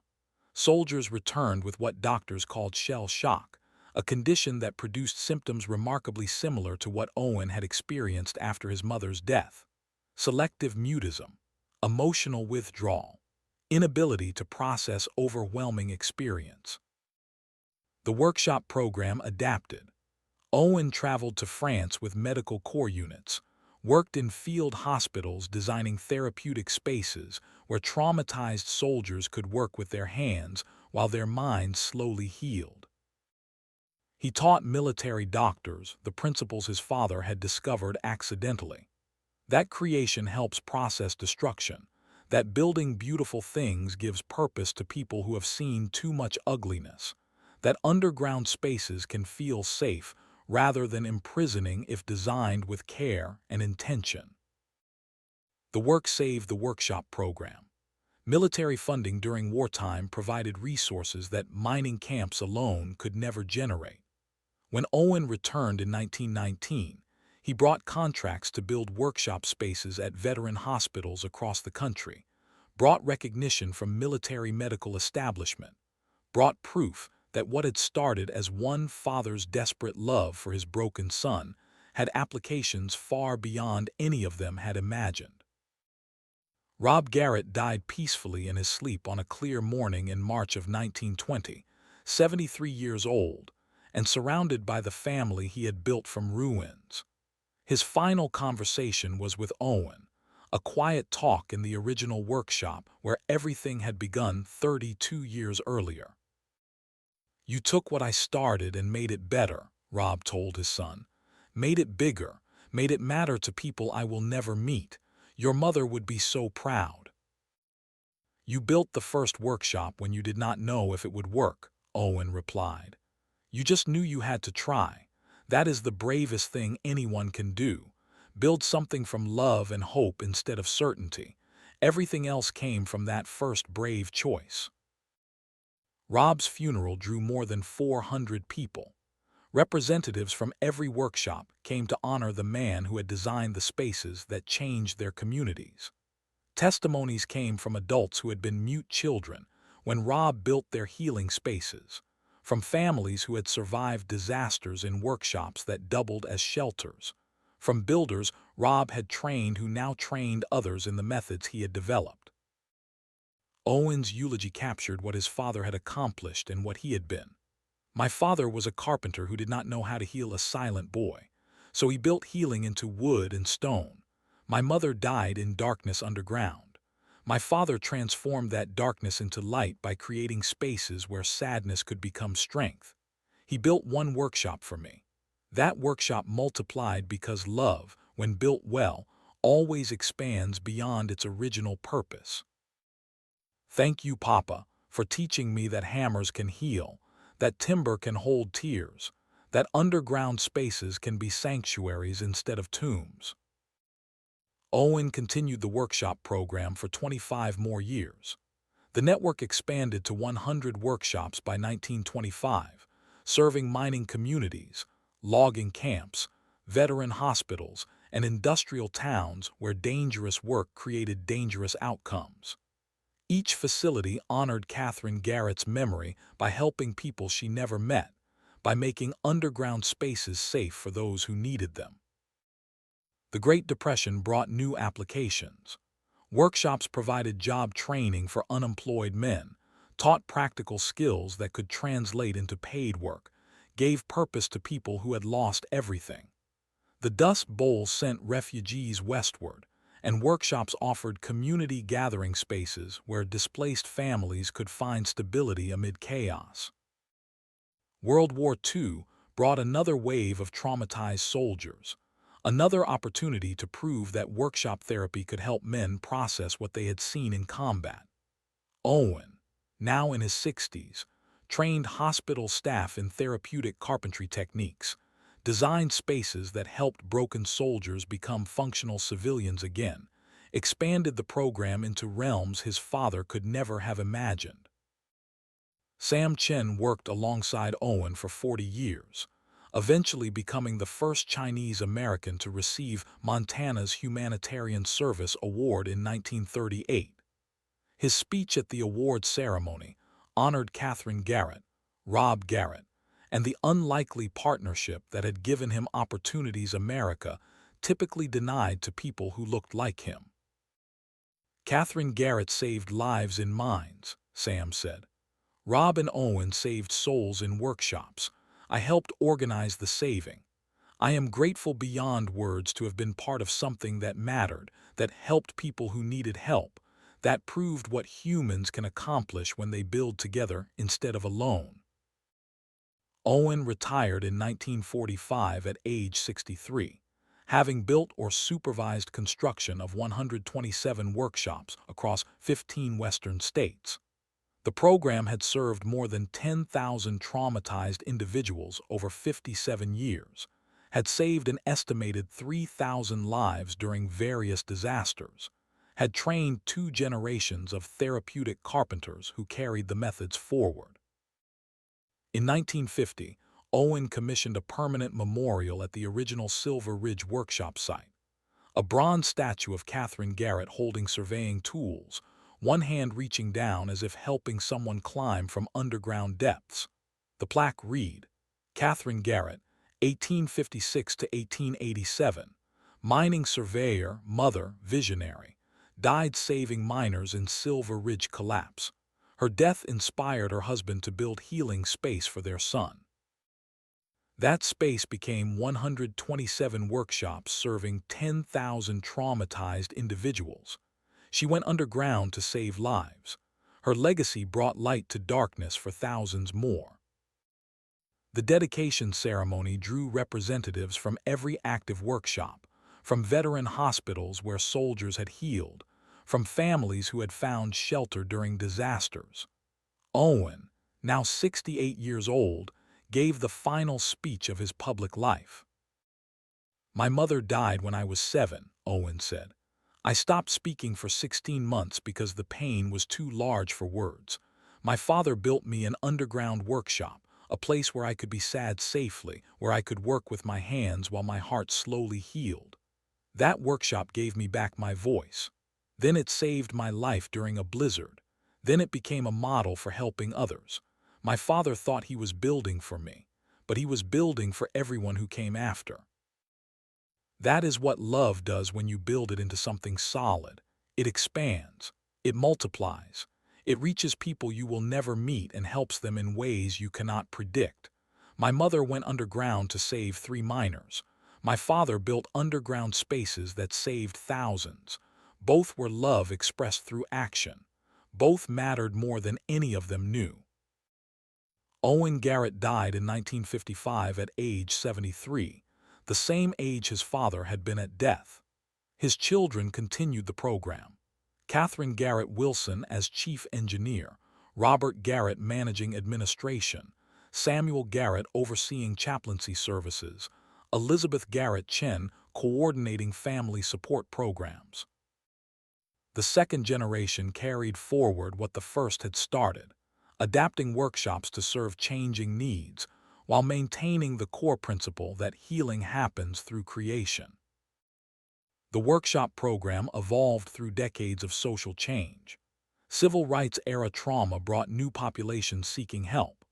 Vietnam veterans returned with PTSD that workshops addressed through therapeutic carpentry. School shootings and domestic terrorism created child victims who needed safe spaces to process incomprehensible violence. The program expanded, adapted, survived because its foundation was solid and its purpose was clear. By the turn of the 21st century, the original workshop model had influenced therapeutic programs worldwide. Occupational therapy, art therapy, and trauma counseling all incorporated elements that Rob Garrett had discovered accidentally while trying to help his silent son. The specific underground workshop concept remained most prevalent in communities where dangerous work continued. Mines, oil fields, logging operations, anywhere people risked their lives to extract resources from unforgiving environments. The original Silver Ridge Workshop was designated a National Historic Site in 2010, preserved exactly as it had existed in 1889, when Rob completed the space that would change therapeutic practice for generations. Catherine's compass remained under glass. Rob's tools hung on walls. Owen's childhood carvings were displayed alongside his adult masterworks.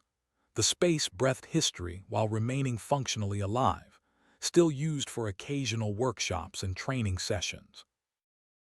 Dr. Emily Garrett, great-great-great-granddaughter of Catherine and Rob, conducted tour of the historic workshop as part of her work documenting the program's evolution. She was 35 years old in the 2020s, held a doctorate in clinical psychology, and had written extensively about how her ancestors' accidental discovery had influenced modern trauma therapy. Her tour groups typically included therapists studying the workshop model's applications, historians researching early therapeutic practices, and descendants of families who had been helped by the original program. She told the story the same way every time, though it never lost its power. In 1888, my great-great-great-grandfather Rob Garrett did not know how to help his son who had stopped speaking after watching his mother die in a mine collapse. Rob was a carpenter, not a therapist. He understood wood and tools, not psychology or grief counseling. So he built an underground workshop from love and desperation, hoping it might give his son a safe place to process overwhelming trauma. He did not know if it would work. He just knew he had to try. Emily gestured around the preserved space, unchanged in more than 130 years. This workshop gave Owen back his voice. Then it saved Rob and Owen's lives during the blizzard of 1889. Then it became a model for 31 more workshops across Montana. Then 127 workshops across 15 states. Then the foundation for therapeutic programs that have helped tens of thousands of people process trauma through creative work. She paused at Catherine's compass display, the brass instrument still pointing north after all these decades. None of this was planned. Rob built one workshop for one boy. That workshop multiplied because love, when built with care and attention, creates something larger than its original purpose. My great-great-great-grandmother Catherine died trying to save 3 miners. My great-great-great-grandfather Rob built workshops that saved thousands. Both acted from love. Both created legacy, beyond anything they could have imagined. The tour groups always asked the same questions. Did the workshops still work? Did modern therapy prove or disprove the model? What happened to the families who had been helped? Emily's answers were consistent. The workshops worked because they addressed fundamental human needs, the need to create, to have agency, to build something beautiful from broken pieces. Modern therapy confirmed what Rob discovered, that working with hands helps heal what happens in minds and hearts. And the families who had been helped multiplied the healing, passing forward what they received, creating ripples that extended far beyond any single intervention. On a clear afternoon in late spring, Emily stood in the original workshop with a group that included 2 veterans processing combat trauma, a therapist studying occupational therapy history, and an elderly woman who had been helped by Owen Garrett himself in 1947. The elderly woman, now 92, touched the workbench where she had learned carpentry as a traumatized 15-year-old. "Owen taught me to make a box," she said quietly. "Simple thing, just wood and nails. But making it helped me understand that I could still create even though I had seen terrible destruction. That box saved me in ways medicine could not. I still have it. I bring my great-grandchildren to see where it was made." Emily watched the woman touch Rob's tools with reverence and understood something essential. The workshop was not just historic site or therapeutic model.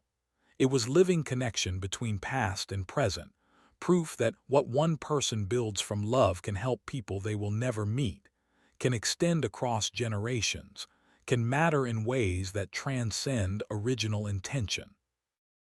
The wild roses that had hidden the workshop entrance in 1888 still grew thick across the hillside, descendants of the original plants that Rob had pushed through to discover the Prospect Tunnel.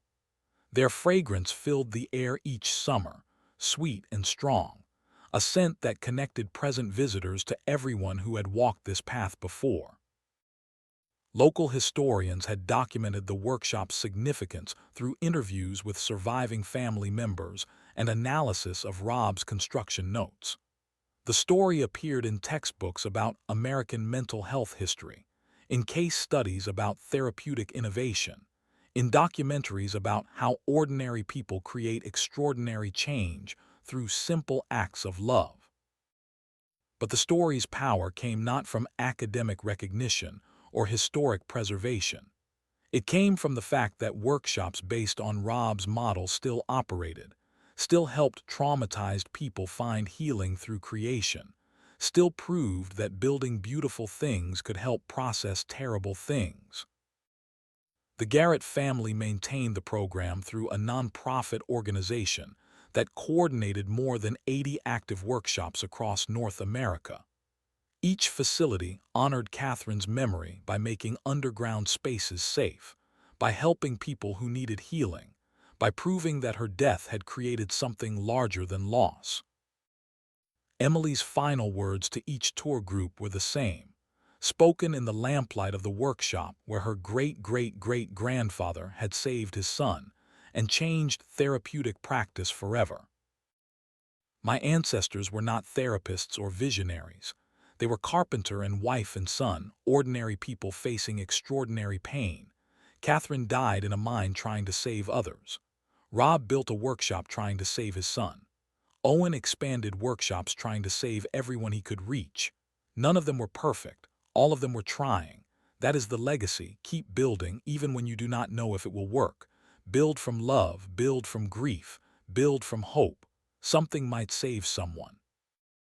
That is enough. She paused, letting silence fill the underground space, letting visitors feel the weight of history and the presence of all who had been helped here. Sometimes the gifts we give to heal others end up saving us too. Rob Garrett built a secret workshop for his grieving son, hoping to help a silent boy find magic again. He succeeded beyond anything he could have imagined. Love always builds what love needs. The tour ended the same way every time. Visitors were invited to touch the workbench, to feel the wood Rob had sanded smooth, to connect physically with something that had mattered so profoundly. Many cried. Some stood in silence. All left understanding that ordinary people building from love could change the world in quiet, profound ways. Outside the workshop, Montana stretched wild and beautiful in every direction. The mines that had killed Catherine were long abandoned. The camps that had needed workshops had evolved or disappeared. The world that Rob and Owen knew had transformed beyond recognition. But the workshop remained, solid and functional, a testament to what one father had built when he did not know what else to do. The brass compass Catherine had carried into Shaft 7 on the day she died still pointed north, its needle steady and true. The mineral collection she had assembled still sparkled in lamplight. The space Rob had created still felt safe rather than imprisoning, still welcomed rather than trapped, still offered what traumatized people needed. A place to be sad, a place to create, a place to heal. And somewhere in that convergence of past and present, in that underground space built from love and expanded by generations who understood its power, Catherine Garrett's legacy continued. Not in words on gravestones or names in history books, but in workshops that still helped people, still saved lives, still proved that building beautiful things from broken pieces was holy work. The mine had taken Catherine Garrett on a Tuesday in October of 1887, but the workshop her husband built in her memory had given the world a gift that outlasted them all. A model for healing, a method for processing trauma, a proof that love expressed through creation could multiply across generations and reach people the builders would never meet. Rob had built one workshop for one boy. That workshop became 127. Those workshops served 10,000. Those 10,000 passed healing forward to countless others. The mathematics of love were exponential. The returns on building well were infinite. The legacy of simple kindness was eternal. And in a tunnel in the Montana hills, surrounded by lamplight and the smell of wood and the presence of everyone who had been helped there, the original workshop waited, not as museum piece or historic curiosity, but as living space that still fulfilled the purpose for which it was built, still safe, still healing, still proving that when you build from love, what you create never stops mattering. Catherine's compass pointed north. Rob's tools hung ready. Owen's first carvings rested beside his mature masterworks, and in the quiet underground darkness, lit by lamps that still burned exactly as they had in 1888, the workshop held space for anyone who needed what it offered. A place to build, a place to heal, a place to discover that silence can end and broken hearts can mend and beautiful things can grow from grief. The workshop was ready. It had always been ready. It would always be ready. That was what love built. That was what lasted. That was enough.